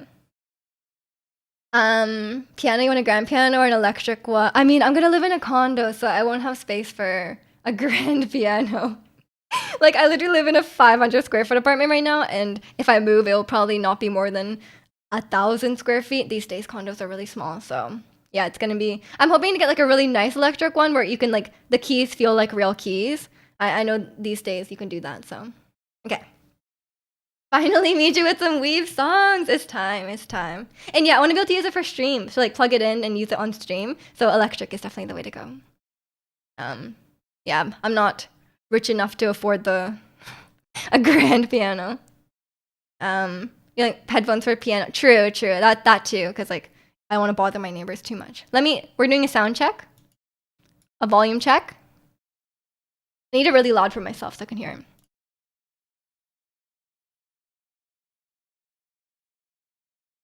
Okay. I don't want it to be too quiet for you guys. Okay, nice, nice. Okay, it's time. Guess color your night. What is that? Okay. Okay, let's hope I don't mess up the words, but I might. I was practicing it right before stream. I did all the words, but I might mess it up if I'm in front of people. Okay, let's go.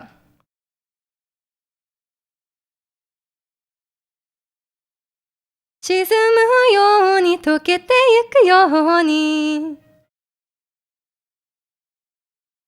二人だけの空が広がる夜に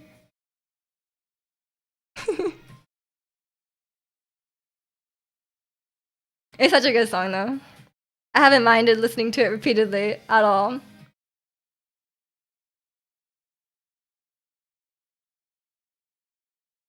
Sayonara だけだったその一言で全てが分かった日が沈み出した空と君の姿フェンス越しに重なってた初めて会った日から僕の心のすべてが奪ったどこか儚い空気をまとう君は寂しい目をしてたんだいつだってチックタックとなる世界でなんだだってさ触れる心ない言葉うるさい声に涙がこぼれそうでもありきたりな喜びきっと二人なら見つけられる騒がしい日々に答えない君に思いつく限り眩しい明日をかけない夜に落ちてゆく前に僕の手を掴んでほら忘れてしまいたくて閉じ込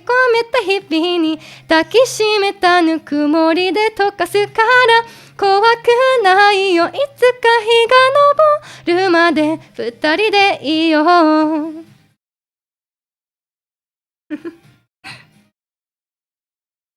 I'm like second guessing myself with the words.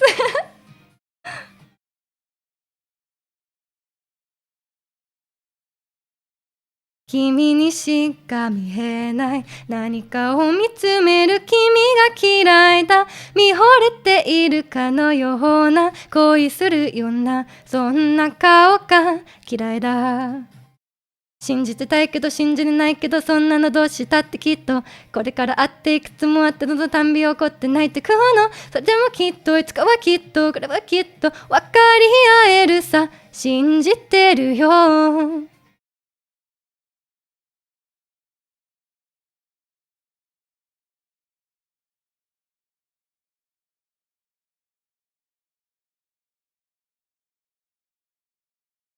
もはやだって疲れたんだってがむしゃらに刺し述べた僕の手を振り払う君もはやだって疲れたよなんて本当は僕も言いたいんだあほらまたチックタックとなる世界でなんだだってさ君のために用意した言葉どれも届かない終わりにしたいでなんてさ取れて言葉にした時君は初めて笑った騒がしい日々に笑えなくなっていった僕の目に映る君は綺麗だ明けない夜にこぼれた涙も君の笑顔に溶けてくわ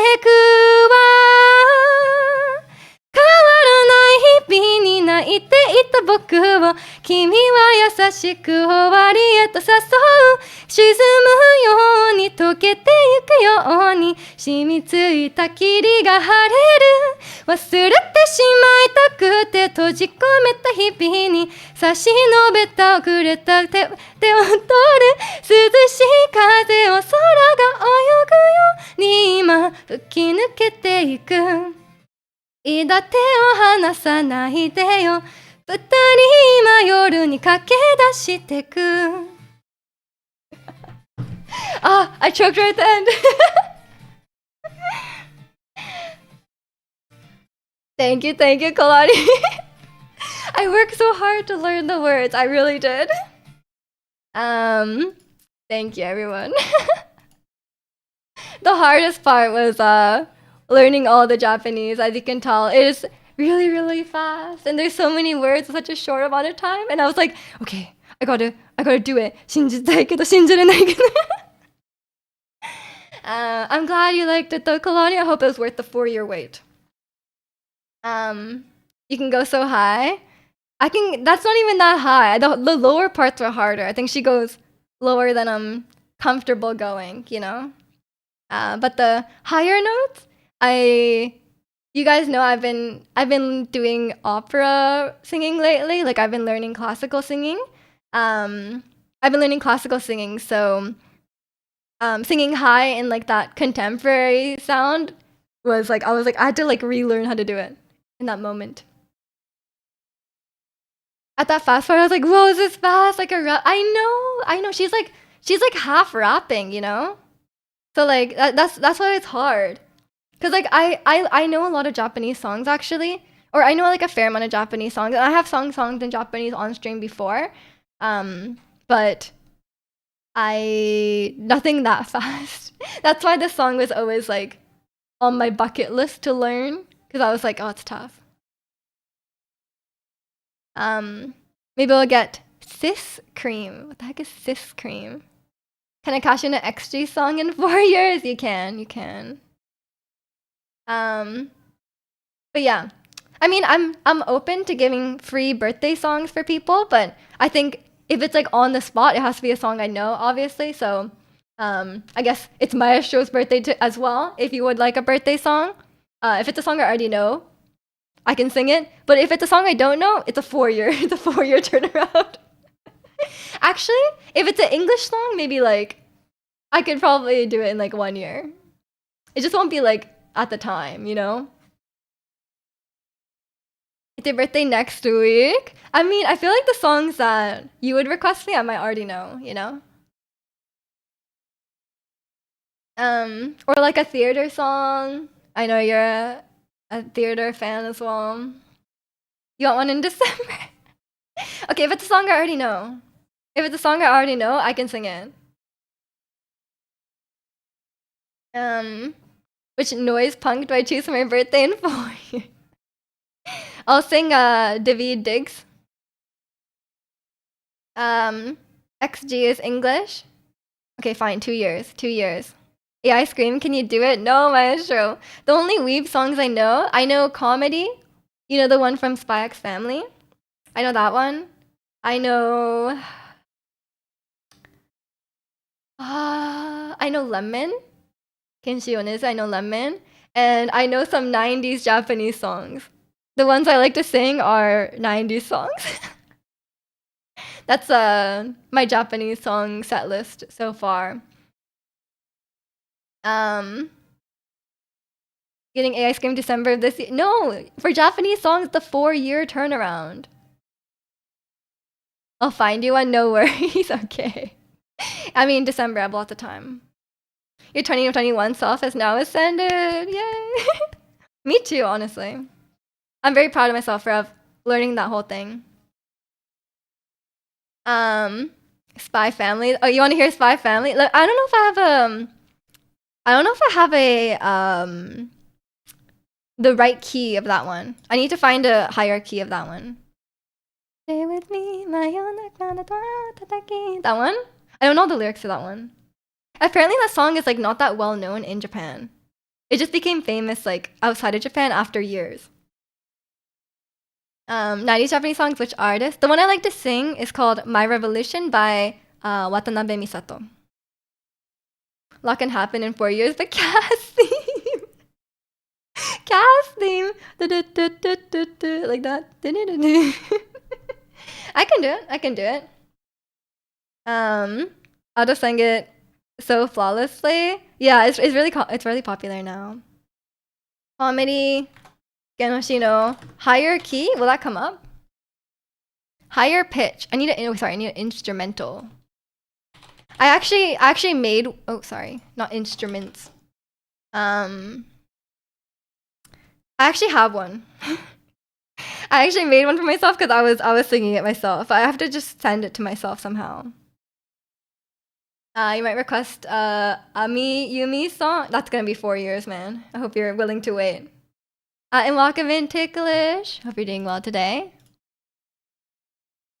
You want Sunset Road by Reiko Taka? Okay, that's 4 years as well, guys. I told you, if it's Japanese, 4 years. Where is? Oh, here it is. I need to send it to myself. Can I send it to myself? How does this work? Discord.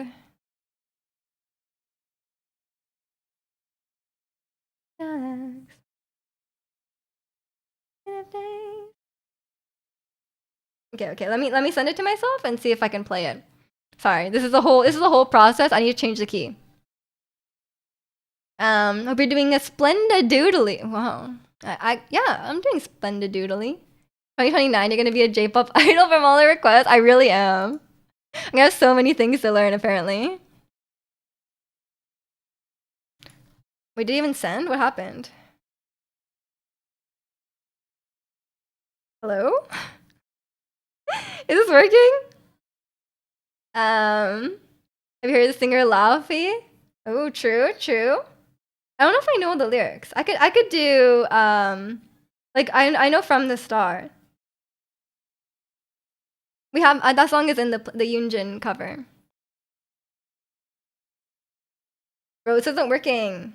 Oh, I can do okay. Files, send file. Do I know how to use my phone? Is what I'm trying to understand. Oh, it does work. Okay.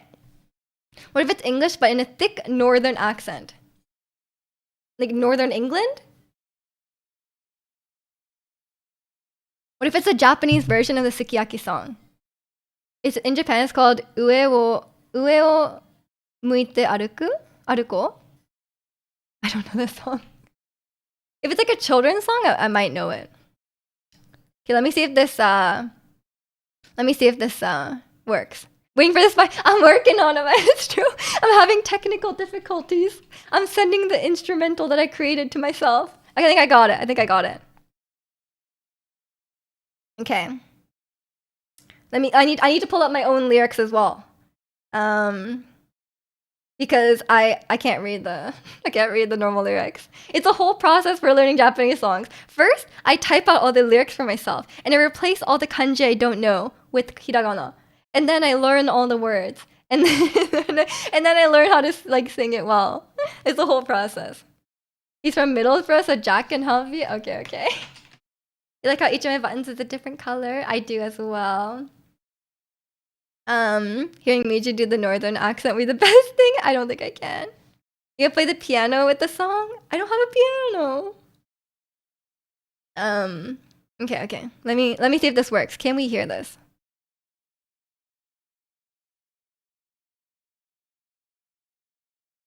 Okay. This is playing from Discord apparently. Hopefully the sound quality is not terrible. Okay, let me see if I remember the way to do this. Vibes, no? Okay. Here we go. Sorry for the wait, Maestro. Happy birthday. Oh no, I just closed it. Okay. "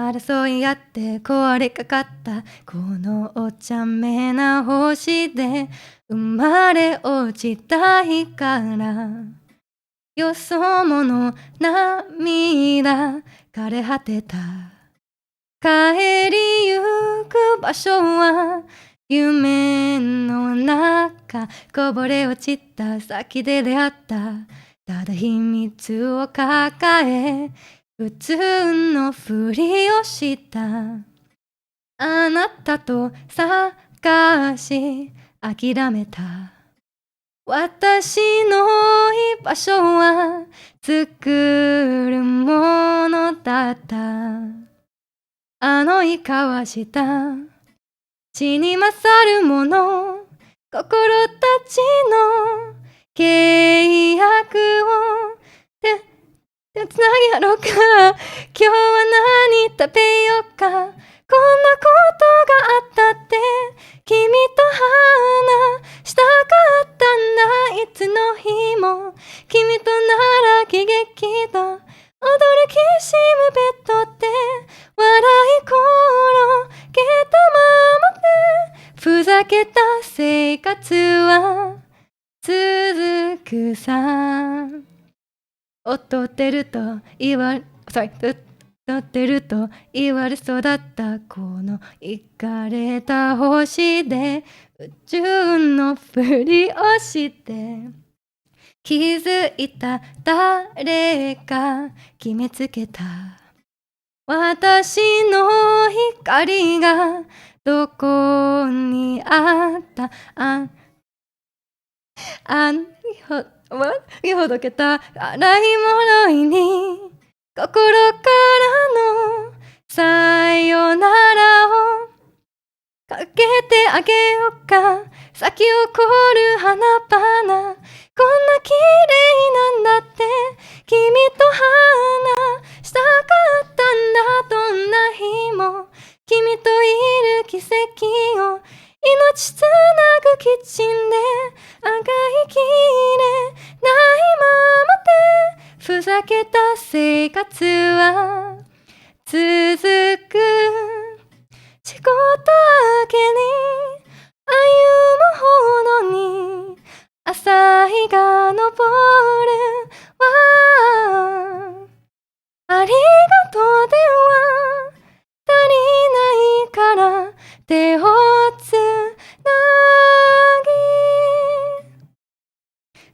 家に帰ろうか今日は何食べようかこんなことがあったって君と話したかったんだいつの日も君となら喜劇をきしむベッドって笑い転げたままで優さろうかできるだけ暮らそうかどんなことがあったって君と話したかったんだいつまでも君となら喜劇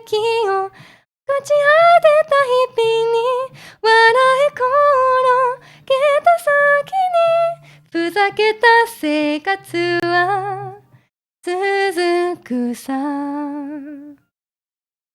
Sorry, I've not sung that song in a while. I did not remember where the instrumentals came in. Every time I was like, it's time, but it was like actually like 2 bars ahead. But I remembered almost all the words, so you know, we'll take that as a win. But yeah, happy birthday, everyone. I think I pressed some button. There we go. What were we even talking about before? I cannot even remember. But yeah, it's I feel like recently I've been singing so many I've been singing so much in like classical songs that it's like it's very hard to go back to pop music. You know, cuz like when you sing high notes in like that song, for example, like if you sang it in like opera style, like it would be like completely different, right? Completely different approach. So it's like you have to sing it in like a very like small kind of thin vibe, you know? So it's very different. Scorpion chair, true, the scorpion chair. You're glad to be part of this community, even if it's no leave is allowed. We'll allow you, Maestro, don't worry. Put that city pop song in the Discord for you to listen to later. Okay, fine. I do like some good 90s Japanese music, like 80s and 90s. I do enjoy it, because you guys know I have like karaoke time with my aunt and uncle and stuff. No Serbs, oh no. Rip to the Serbians. We sang 2 Weave songs. True. But to be fair, that like the Hoshino Gen song is so good. Like, I love comedy. Trust me, I like it. It's 80s. Okay, I'll probably like it then.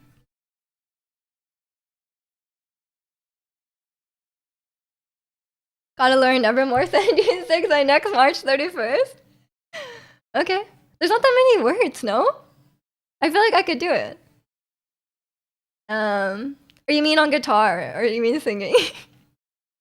If it's guitar, it's gonna be a 4-year turnaround time, or never. Can't remember. But like, is that LARPing music? It's a metal song. Singing baritone? I think I can only sing it up. Cause I feel like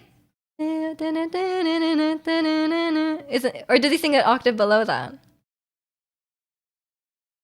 Gotta learn playing God before arthritis kicks in. Only if a stat learns it first. I don't have a classical guitar, by the way. So I think a stat will have to have that. That might be correct. I think he sings kind of high. Cause like metal singers usually sing pretty high.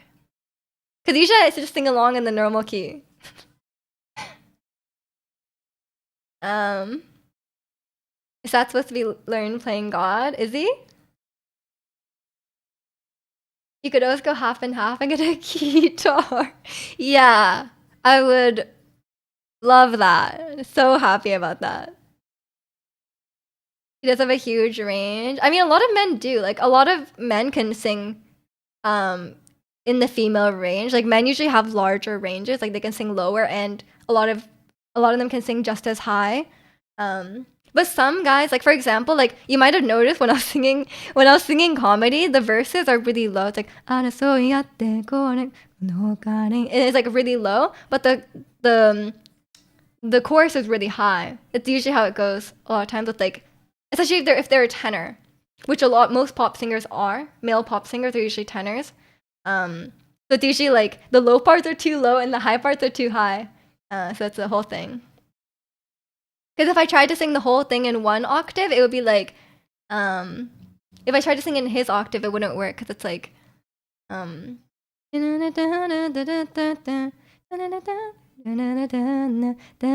guess maybe it does work, but it's just like it's just too low, man.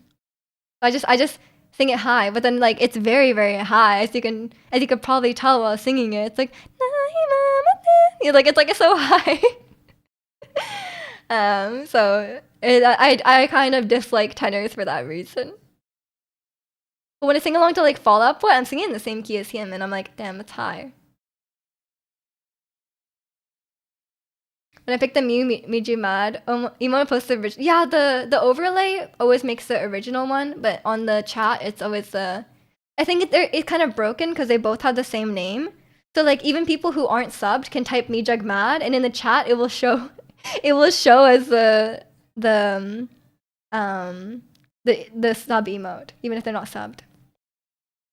Gotta go to brunch with the friends. Thanks for the song. You woke up early for once to listen. Oh, I could have sang it for you anytime. Yeah, I was like, we were like partway through Shaman. I was like, when are we gonna sing it? So yeah, I'm glad I caught you before you had to go. But yeah, enjoy your brunch, and I'm glad you enjoyed the song. I don't think anyone makes guitars anymore. They were huge in the 80s. I'm sure you could find one. I'm sure you could find like every instrument these days, you know? Yeah, and have a happy birthday, of course. But yeah, I think I have enough instruments lying around. I'm gonna have a guitar. Sorry, not a guitar. I'm gonna have a piano as well. So I think I should probably not buy unnecessary instruments, you know? Because they just take up a lot of space. And they're annoying to transport. Especially my electric guitar, which weighs like 40 pounds. Not actually, but it's real heavy. Which annoys me. I wish it was lighter. But then I don't want to get another electric guitar because like it's kind of a waste, right? Like I may as well just keep the one I have because like I don't need two. So it's like, but it's real heavy, real heavy.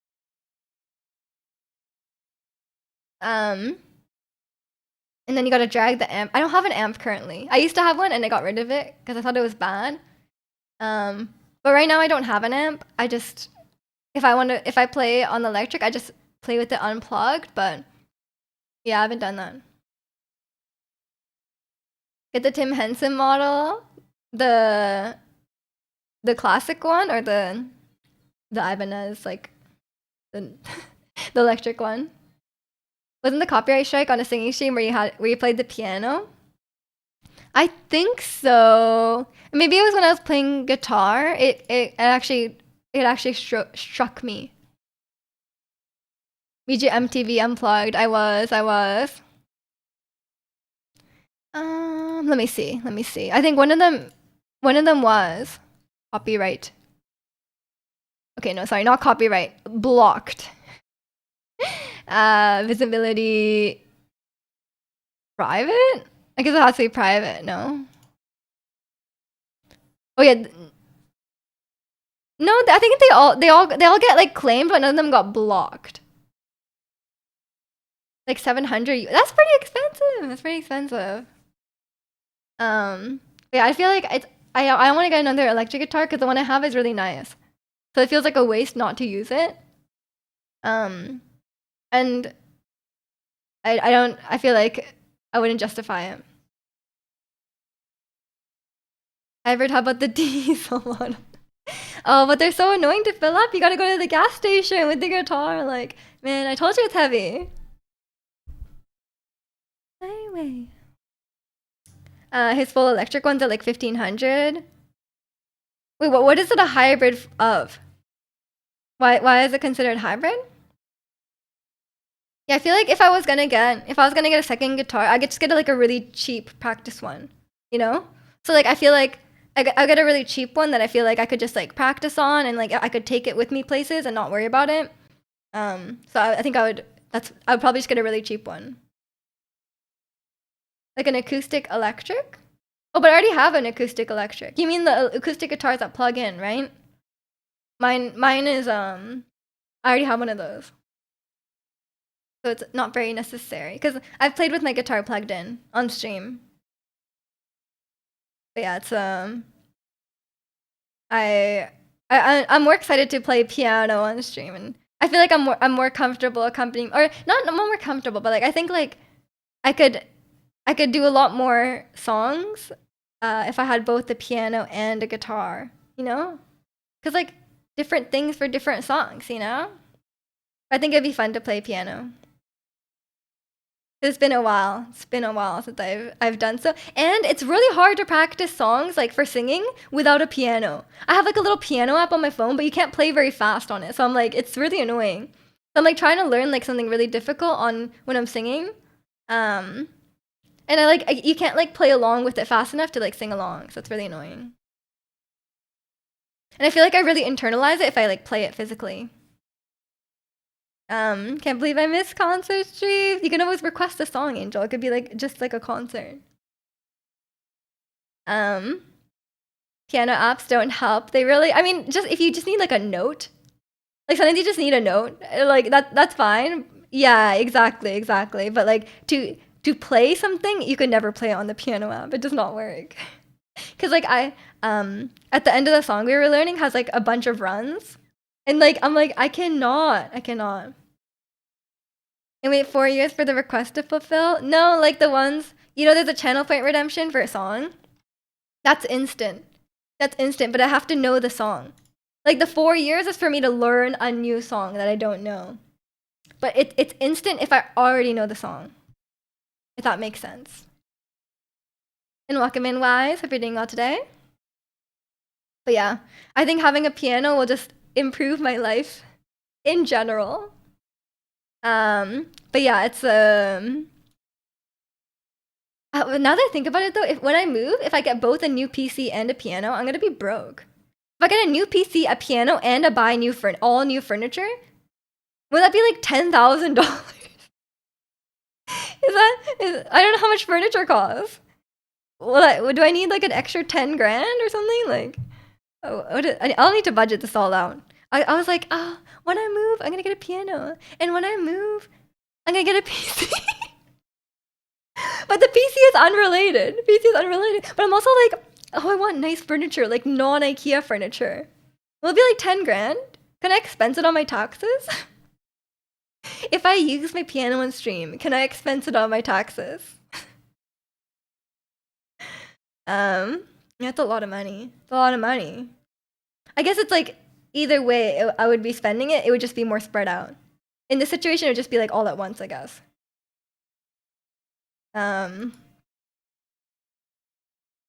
Furniture. Yeah, furniture. So I was looking at sofas, and like they're like thousands. I was like, man, that's a lot. Is that let us know?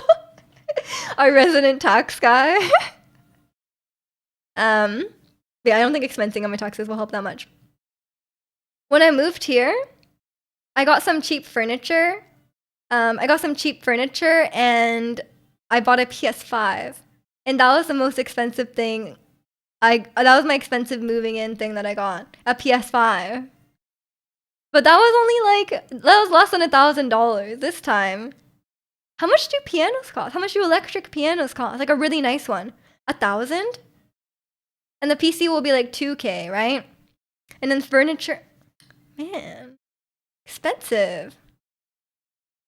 Nope, I can't. Too bad. I want it tax deductible. I'm actually like really bad at my taxes. I realize. I feel like I kind of want an accountant. Okay. If you're not Canadian, you will not know this. But I almost over contributed to my RRSP, which is really bad. Like you're really not supposed to do that. But I had like employer matching, and I like almost screwed it up. But luckily, I over contributed this year. So you can just like push it for if you contribute, it's like your retirement account. But if you contribute from January to March, you can either apply it to this year or last year. So if I applied to this year, it was like just barely safe, and I was like, oh god, I can't believe I did that. But it was because there was some like with my company, there was like a little bit of a issue with the retirement thing, and I think there was a lump sum this year for some reason. And I forgot about it. I really forgot about it. So that's on me. I almost had to pay a penalty, but I don't think the penalty was that bad, but you know how it is. I don't want to be in trouble by the government. And welcome in, social. Hope you're doing well. Doing laundry and then hitting the road for vacation. Oh, enjoy vacation. Drive safe. The good time ain't cheap. Yeah, these are like hundreds of dollars, but it was a gift. So we're all good. For a great low rate, you can go online, go to the stuff station, and save some time. Whoa, no way. That's bad. I know it's bad.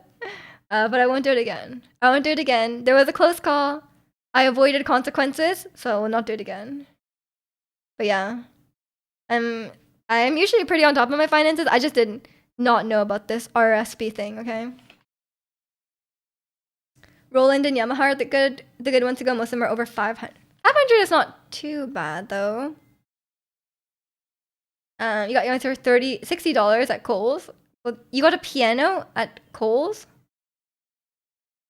Is that... I don't know you could get a piano there. Cheap, but you're learning. I mean, yeah, if you're just learning, get like a really cheap one. You gotta run errand. Okay. Drive safe as well, Chicano. Take care. You can go up to 2,000, but I don't think you have to go that far for a good piano. Okay, so like 1,000 maybe. That's fine. I think that's reasonable. That's my housewarming gift. $1,000 piano. I guess someone returned it. It was on clearance. Let's go get the deal. That's a great sale. But yeah, I guess that'll be for celebrating not breaking tax laws. I will get myself a piano. I don't know. I work for Sun Life Financial. Oh man, I hate Sun Life. No offense to you. Handling the RSP customers. They should teach that stuff in high school, but they don't because the powers would rather not have people informed. I know. I think it's a common mistake a lot of people make because it's like you contribute a certain amount and then there's like matching, right? And then so like I didn't know, I forgot about the matching and the matching went over. But then yeah, I think I'm safe. I haven't gotten any threatening notices from the CRA yet, so I think I'm okay. Ethan T, no offense, take. Okay. I'm glad it's universal. But yeah, it's the RSP stuff, man. I'll be careful. Maybe I'll just like won't go close to the limit. But I kind of like getting a refund. I don't know. Plus investment grows over time. Does that count? That doesn't count, right? That's like that's just the contribution. Like you can only give a certain amount. You can only put in a certain amount. I don't think you have to account for the investment growing, right? Yeah, but the matching really screwed me over. not that it screwed me over because it's like free money, but like still. I think American equivalent, it's like the IRA account. I think that's the American equivalent of the RSP. They allow you to put 18% of your previous year gross income. Right. Yeah. Now I need to subtract the amount I already accidentally contributed from this year's contribution. Oh, 401k. Right. Yeah, every time I like watching like finance videos and like stuff like that, but like the American ones are always like, oh, make sure you backdoor your Roth IRA, and I'm like, what the hell are they talking about? Like, you know what? Not gonna worry about that. That's none of my business. You gotta always have the Canadian finance stuff going on. But yeah, it's I'm always I feel like I'm the worst at taxes. I'm really good at budgeting, good at saving my money, good at investing my money, whatever.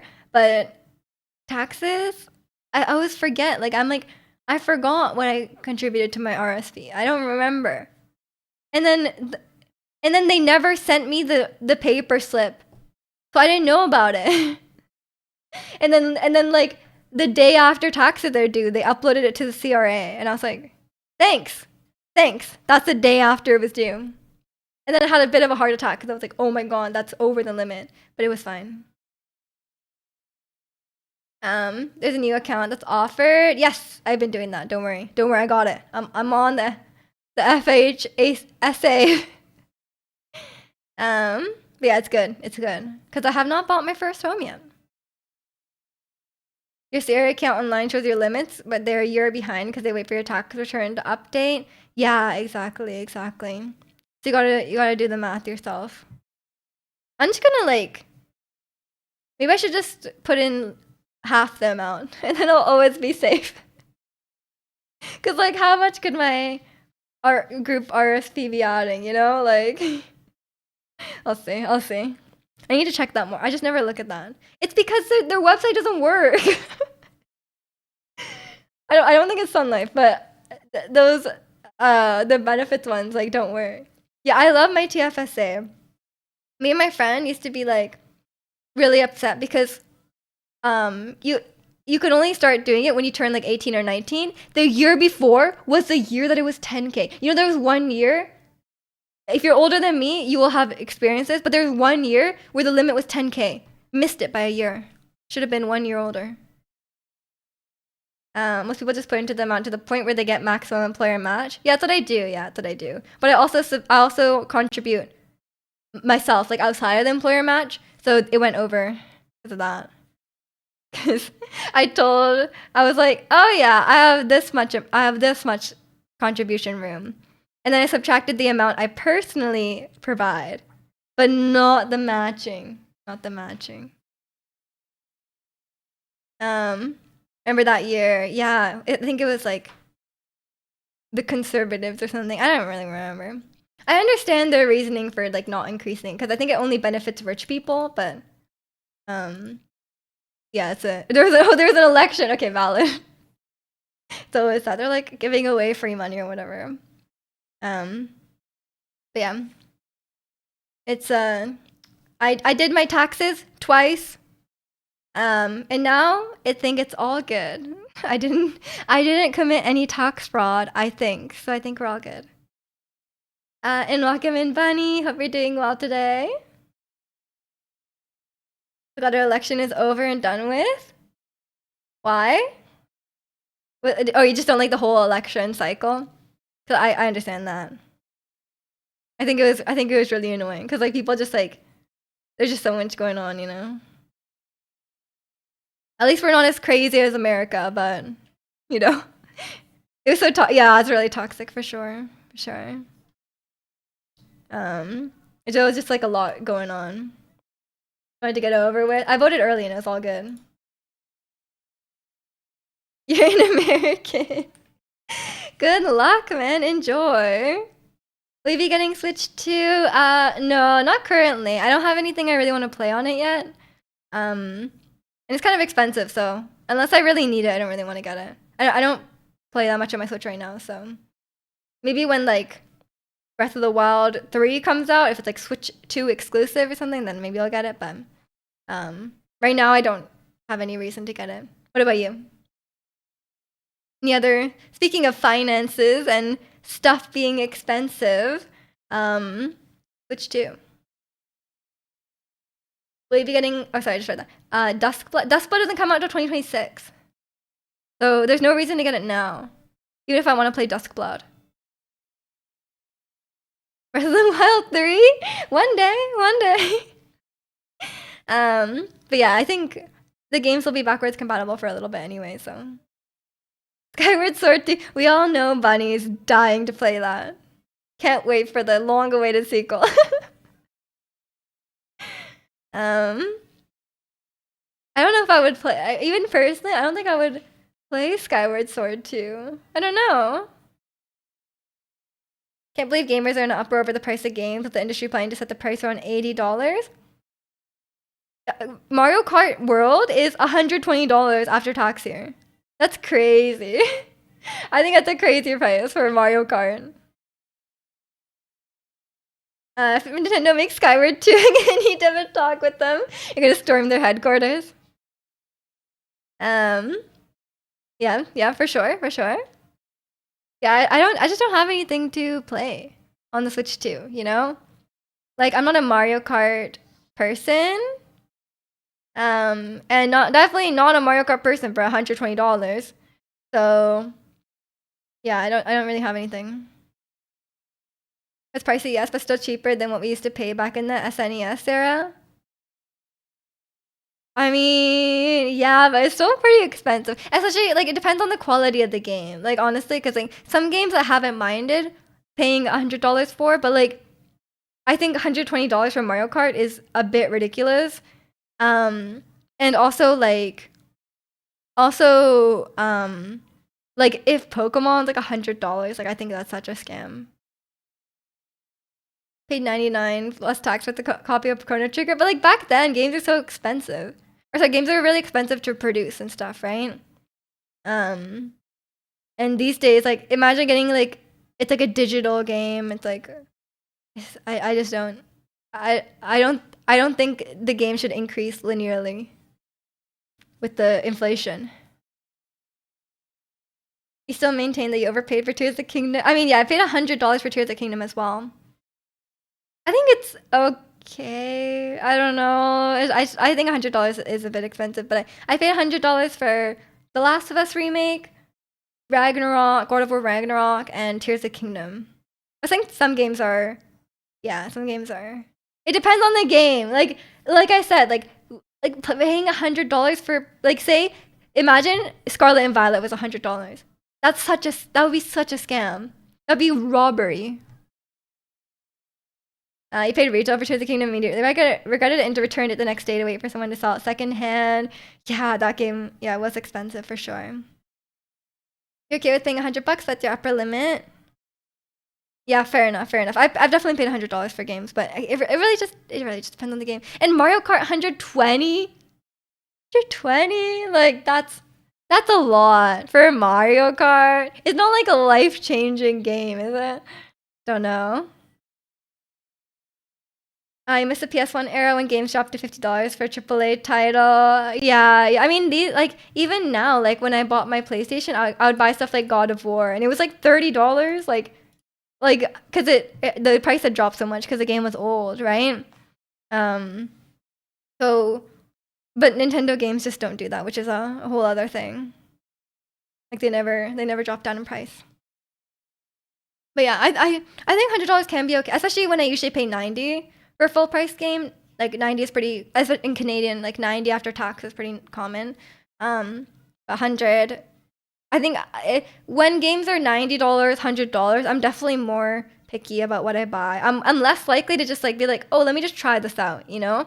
If it's $100, like I would definitely be like, I want to be sure that I'm gonna enjoy this, you know? Like it's better. Like for when I did it, it was like The Last of Us. Like obviously, like that's a very well beloved game. Like, and then like the sequel to God of War, right? Like, and the sequel to Breath of the Wild. Like these are sequels to like my favorite games ever. So yeah, I'm definitely, it's definitely a harder sell. And then I think about like families. Like imagine like your child wants Mario Kart and you're like, ooh, like this is $120, little Timmy. Like you really want this game, you know? Like I think it will price a lot of families out too, right? Especially the Switch 2 is expensive as well. Like if you buy Switch 2 with Mario Kart, I think it's about $700 Canadian. That's a pretty decent price. Fairly expensive. I think it's harder to just like casually get the game for your kids to play.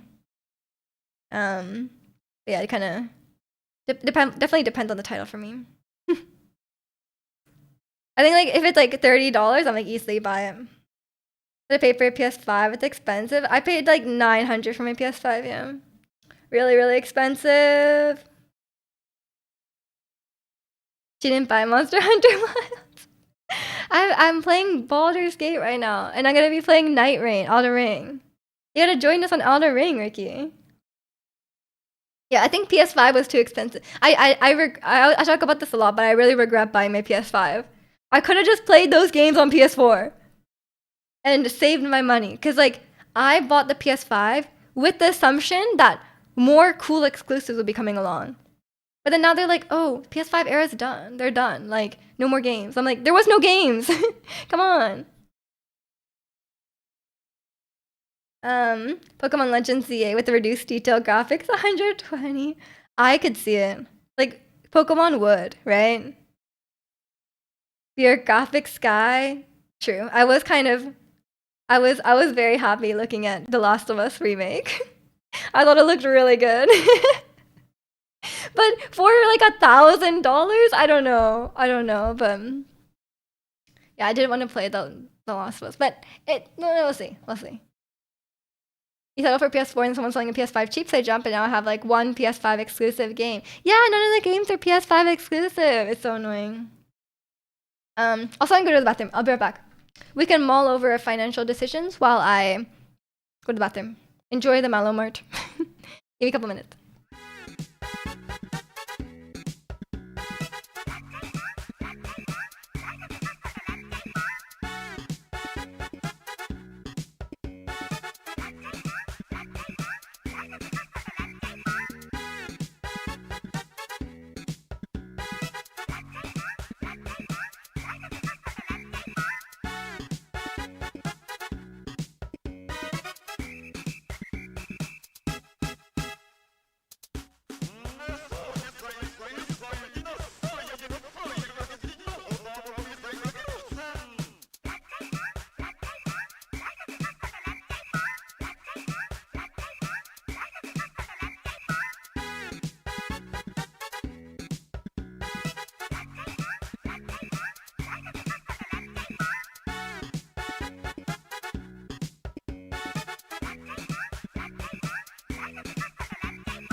Okay, I'm back.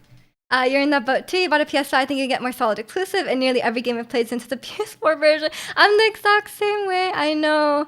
Like, I literally, around the time that The Last of Us remake and God of War Ragnarok was coming out, I was like, I'll just play God of War on I'll just play God of War on PS4. I was like I would like to play it on a PS5 and get like a nicer, like a prettier experience because it is a really nice looking game to be fair. But I was like, oh, I can't justify the price, so I'll just play it on PS4. And then they said that The Last of Us remake was only on PS5. So I was like, and that kind of pushed me over the line. I was like, okay, fine, I guess I'll get a PS5. Because I was like, you know what, like Naughty Dog is gonna release another game. Like there's probably gonna be like, you know, like a Horizon game, you know, like lots of like PlayStation exclusive games, and like, and then yeah, every game I played after, every game has a PS4 version. So I'm like, what's even, or it's not even like exclusive to PlayStation, right? It's just like Elden Ring or something is like obviously like I just play on PC because you can like mod on PC and stuff like that. It's just better. Which is unfortunate. But yeah, I think I just have, what games do I have? Yeah, I played the last. I was happy though because I got to play through The Last of Us. I've actually never. I love The Last of Us, but I've only watched it. I never played it myself because the 2014 version was like I could not get through it. Like I was really trying to play the 2014 version, but I kept getting stuck on like every single combat encounter, and there was really no way to make it easier. So when the remake came out, there was like accessibility settings, and I just turned on settings that are like make the enemies like miss you every time, and like and the enemies are like blind, like you're like stealthing. I would like literally play the level like I would hide behind something, and then an enemy would walk up to me, and then I would stealth kill them, and then their body would be there, and then the next enemy would come up, and then I would stealth kill them, and I'd like pile their bodies. And then I end up in like the end of the level. There's like a huge pile of bodies, and then the like the someone sitting right there, and they're like, where'd that guy go? Which made it like unintentionally a little bit funny. But I did get through the entire game, which I was very happy about, and the game looked really good. So I was happy about that. So at least, you know, at least I got to have that experience, even though it wasn't like a first playthrough or anything like that. You know, I got to enjoy that, and I got to play God of War. And it looked very nice. Yeah, but I don't know what else. I mean, I do want to play Astrobot eventually. I'm hoping it will go on sale a little bit. So because I'm not in like a rush to play it, but I do want to play it eventually because apparently it's really good. I've never played a Horizon game. I haven't really. I watched a stat play a bit of Horizon Zero Dawn, but I didn't feel that strongly about playing it. Body piling in games is so fun. Trying to break the system with sheer abundance. Yeah, I ended up just doing that in every level. I just had like piles of bodies. Because the enemies seem so stupid. Like, because like when you turn on the setting where like the enemies have reduced vision and stealth, like you can literally like be crouched right in front of them, and they're like, is something there? Oh, must have been the wind. And you're like literally right in front of them. Astrobot seems like something you'd enjoy. It looks fun and cute. Yeah, I feel like with those types of games, it can go either way. Because sometimes I feel like those games where it's just like, oh, just fun, like kind of like Mario vibes, you know, just like kind of like, oh, just fun time. Sometimes I find those games a bit boring, especially when they don't really have a story. So I feel like Astrobot could go either way. Because sometimes I feel like if it's just gameplay like that, it can be like, and the gameplay is not like hard, then I feel like it can just be a little bit boring, but we'll see. But it's gotten so many good reviews, so I'm sure it's enjoyable.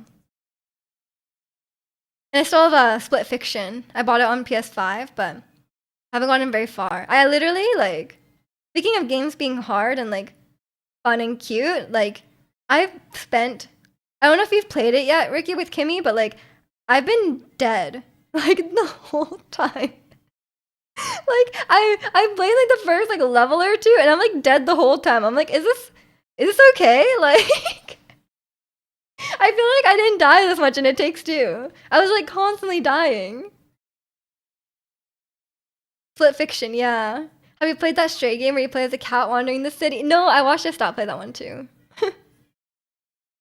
Cause like games like that, I feel like it can go either way. Sometimes I'm like, unless I'm engaged with the story, sometimes I get kind of bored with those games. I'm like yeah, it's fun, it's cute. Um, it's fun and cute, and like there's a lot of fun little mechanics, but like, is it really like nothing really draws me into it. Is it hard? I think it's harder than It Takes Two. I don't know how you guys did on It Takes Two, because when I played it with a stat the first time, and it was fine for the most part. Like we got through pretty. I think there's a couple boss fights that are a little bit challenging. Like maybe a couple where we both died. But for the most part, as long as one person's alive, you can come back. There was only like a couple. There's a couple platforming sections that really gave me trouble. But other than that, the rest of it was fine. But in Split Fiction, it's really fast paced. That's the thing. It's like super fast paced, and there's so much going on that like it's not necessarily like the platforming is difficult. It's just like I have a hard time it's like really fast. Like it's like, oh, if you don't keep up, you're gonna die. Like it's like you're running away from something, you're like chasing something, or there's like a vehicle driving segment, and it's like if you don't do stuff fast enough, you'll die. So like I've been constantly dying on that. And then there was like a vehicle driving section that was quite difficult as well. But it's pretty forgiving. Like even though I'm dead the whole time, the game still progresses. If that makes sense. So like I kind of spend half the game not really playing because I'm like dead, but like the game still goes, you know? As long as one person stays alive. Horizon Zero Dawn was better than expected, but I don't really have an urge to play it again or the sequel. Yeah, like as much as I love a game with the female protagonist, I feel like Horizon never appealed to me too much. But I didn't see that much of Forbidden West. You've had to play that one. It's in your backlog. Yeah, it's not even on my backlog. Are y'all replayers? I can't find the drive to ever replay anything. Even games like Soulsborne, where the difficulty increase is at least stimulating. Yeah, I like replaying games a lot of times. Yeah. But I'm also like an avid movie rewatcher. So that's all. That might be something. That might be a factor as well. There's only been a handful that I felt the urge to actually replay.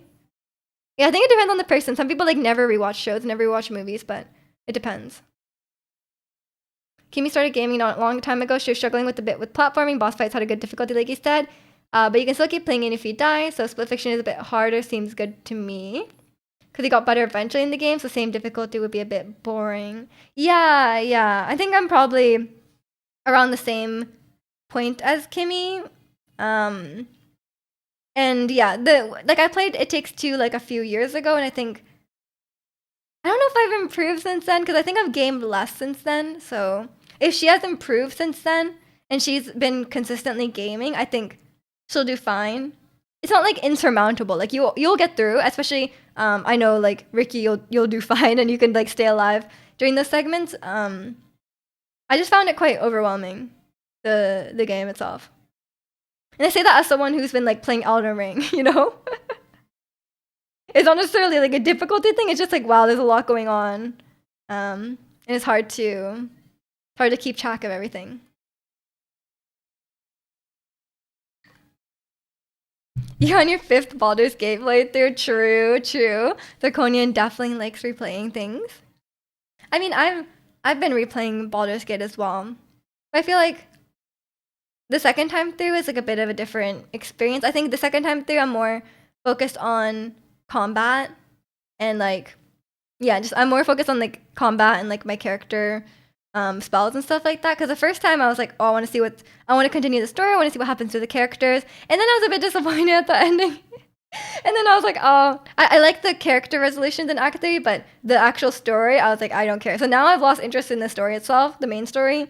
I still like the characters, but Yeah, the main story was I was like I didn't like it. But yeah, it's I think it takes like a lot of people like will recommend It Takes Two, like someone will be like, oh, I want to introduce my wife to gaming, like what should we play? And a lot of people recommend It Takes Two, but It Takes Two is actually a fairly difficult game. There's a lot of different mechanics. It's pretty fast paced. There's a lot of platforming. Like it's like a 3D game. It's like it I don't recommend it for if you're like trying to introduce someone to games. Like I think it's too hard. I think that's like a later on. Like you introduce them with something more simple, and then once they're comfortable with like 3D controls, then It Takes Two would probably be better. But there's a lot going on in It Takes Two. Like it depends on the section as well. Because I think when it got to like the shooting section, I was like, oh, like oh, I'm not that good at shooting. This is tough, you know? Act one never gets boring. I agree, yeah. I think Act one is definitely the strongest. You want to introduce your wife into game? Oh, this game is about divorce. True. No, but they don't divorce. They don't divorce. I feel like I don't know. I don't know if you guys have played It Takes Two, but I feel like the story was a bit weird. They're like the moral of the story was like, yeah, don't divorce because your child will be sad. Like I'm like, I don't know what happened in the relationship before, but it seemed like they wanted to divorce and they had already like come to terms with that. But then they're like, no, don't divorce. Your child is sad. Yeah, that's the moral of the story. Maybe the moral of the story is like they learned to communicate better by going through this adventure. But we never really saw them like communicate about like the issues in their relationship. Like like I seem like the same, but I don't know. Yeah, the story is like this couple is going through a separation and then they go through the story and at the end they decide not to divorce. But there's no like yeah, I don't really see any like reconciliation between them really. Like Miji replays It Takes Two just to murder Cutie again. Hey, that elephant was real annoying. Don't divorce, suffer through your marriage till your kid turns 18. Always, yeah. No emotional growth between them. I mean, yeah, the story was not really like the main aspect of it. Um, it was very much like It Takes Two was just about the mechanics, right? There's like every level there's like a new mechanic. It's like there's a new gimmick every level and you play with that mechanic. The story is very much not that important. So that part, it doesn't really matter in that sense, but it's kind of silly. The game concept itself looked cool and fresh though. Yeah, it's a really fun game. It's like yeah, it's like, oh, this section we're playing Street Fighter. This section we're shooting guns. This section we're like we have a cool magnet mechanic and like one person has one magnet, one person has, you know, like it's really creative and it's really well done. I think a lot of people can really enjoy it. I haven't finished Slick Fiction, but a lot of people said it's even better, so cool. So if you have someone to play with, definitely check it out. Only one person needs to buy the game as well, which is nice. But yeah, definitely the story is not the strongest aspect of it. But yeah, I like a good story game for sure.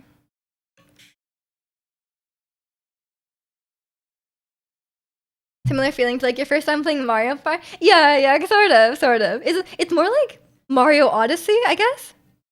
Like with the captures and stuff like that. It's more like that. I would compare it to that. Like platforming, and then there's like a new gimmick each time, but it's very focused on like the co-op aspect, right? Um, so that's fun. But yeah, I like a game with a good. I was recently thinking about like playing more RPGs because like I've never been a big RPG player. Like I like Pokemon. I like, but I don't like the old Pokemon games because it's like they're too. I feel like I find really annoying. Like it's like the grinding, the leveling up, stuff like that. The random encounters, etc. But I did enjoy Baldur's Gate. But then when I was playing it by myself, you guys saw how much I struggled by myself, you know? Because I was like, man, I don't like doing quests. I don't like. I don't like picking stuff up like off the ground. I don't like I don't like yeah, there's a lot of things I don't like. So I was like, oh man, maybe I'm not cut out for RPG. 'Cause I'm always under level because I don't like doing stuff. Persona time. Man, I don't know if I would make it through Persona. Persona's long too. But yeah, I was thinking about it. I was like, oh, like, there's Expedition 33, there's like Skyrim, stuff like that. I've never gotten into those games. Um, so I'm not sure. Not sure. You love Nintendo for doing stuff like Mario Party. I do love Mario Party. I just don't know if the Switch ones are worth it. Are they like speaking of like really thinking about whether $90 games are worth it? Like I don't know if the Mario Party games are worth. Fallout, yeah, stuff like that. Like Bethesda games. I was thinking about that as well. Like yeah, Fallout, Skyrim, stuff like that. But I'm not sure. I'm not sure. I think I could go either way. Like I don't know if I would really like it. Maybe it's like too much. Like it's I think a lot of times they feel too gamey to me. Like Baldur's Gate can feel quite. I know it is a game. Like obviously I understand that it's a game. But the stuff I like about Baldur's Gate is not necessarily the game aspect. Like I like the character. Like what really drew me into it was like I liked they could choose like the dialogue options, and I like the characters themselves. And I like the spells. I like the spells. I think I like having a creative. I like being able to come up with creative spells and creative solutions to things. Um, well, a lot of RPGs can sometimes feel like very. There's not a lot of room for creativity. It seems like it's like okay, you have to do this quest, but like there's only really one way to do the quest, right? Um, I think the more choices I have, the better. Like if there's a lot of like choices and different paths you can take, I think that could be fun. But I know stuff like Skyrim or like Witcher can have that as well. And welcome in Vedant. Hope you're doing well today. Games can feel gamey. Imagine. But I think I got into games with like I got into like AAA games with more like cinematic ones, like Uncharted and stuff like that. It's very much like playing a movie. There's not a lot of like the game is not very gamey in the sense like there's no levels. Like you don't level up Nathan Drake, like there's not even like a health number on the screen, right? It's just like if you take enough damage, the screen turns a bit gray and then like you're like, oh, I'm gonna die, so you need to like just go and like recover health. So it's very not gamey in that sense. While RPGs are very much in your face about it. They're like, okay, this is your level. You have like numbers, you have stats. Like you got to level this up. You got to get these items, stuff like that. And that feels quite. I don't know if I like that necessarily. Like the thing I liked in Pokemon is that your Pokemon just level up on their own. You don't have to do anything to do it.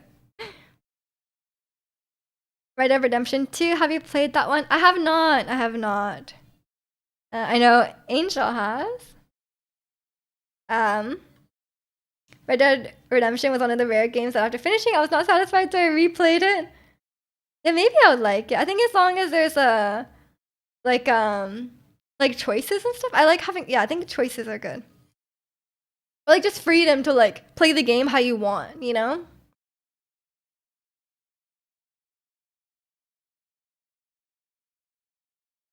Did you watch a stat playthrough of Tomb Raider? I did. It's I mean, Uncharted and Tomb Raider are pretty similar.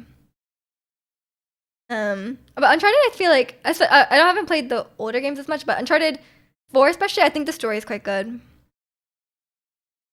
feel like cinematic games, you need to try Red Dead Redemption 2. Is I think sort of amazing. My brother just mentioned that he has the game, so maybe I can like share his Steam library or something like that, and I could borrow the game. I think I would like it, but we'll see. We'll see. I think it also depends on the characters too. Like if I feel like I can get invested in the characters themselves. I think the Tomb Raider after the one you played is the highly rated one, but you never play. Oh, okay. So the one I watched was not highly rated. People didn't like it. I see. Yeah, I don't know if they're making another Uncharted game. I think they said they were, but it wasn't Naughty Dog making it. Like someone else was making it. I think that's what I heard. But then there's also they're making like a new Naughty Dog game in space. So that will be fun. You don't have much to choose, but exactly, like Uncharted, where you just go on the story, not too cinematic though. Yeah, I mean Uncharted, you can't choose at all. It's completely linear. That's why I say it's like playing an action movie. The characters are so well written and voice acted to blockbuster the movie level of polish quality. Okay, that's very convincing. Maybe I'll check it out. I'll borrow it from my brother. But I have a busy month. I have Night Rain's coming out in a couple weeks. I still haven't finished my patch 8 playthrough of Baldur's Gate. Night Rain comes out, and then like a week after that, Deltarune comes out. I'm gonna drop everything and play Deltarune. And then after that, then I can play other games. But we'll see. I don't think Deltarune will be like that long. I'll definitely prioritize playing it quickly. The main antagonist in Red Dead, people hate him with a passion, so much so that because of how he is in the game. Okay. Yeah, as long as if it's well written, I like it. I like a good story. I like a good video game story. Second Tomb Raider is better. I don't know why I always come back to the first one. Kimi couldn't continue with the second one because then choose more optional quests and she got overwhelmed. Just don't do it. Yeah, she could just not do them. Be like me and like have a full quest log and not do anything, you know? Me and Genshin. I walk through town and there's like quest markers everywhere and everyone's like, why don't you do that? No, I'm not doing that. I hate doing side quests, man. Unless they're really, really good. I don't want to do a side quest. You know? I want to do like the quest that progress the character, not just some like random guy on the side of the road. Like, leave me alone, you know? Just so much work. So much work for me. But yeah, I've never played any Tomb Raider games. One day. I think. Well, I don't even know what I'm trying to say. Yeah, I have a lot on my backlog. For the first time in a while, I usually don't have that many games on my backlog. I don't game that much these days, but since Baldur's Gate, I've been playing a lot more for sure.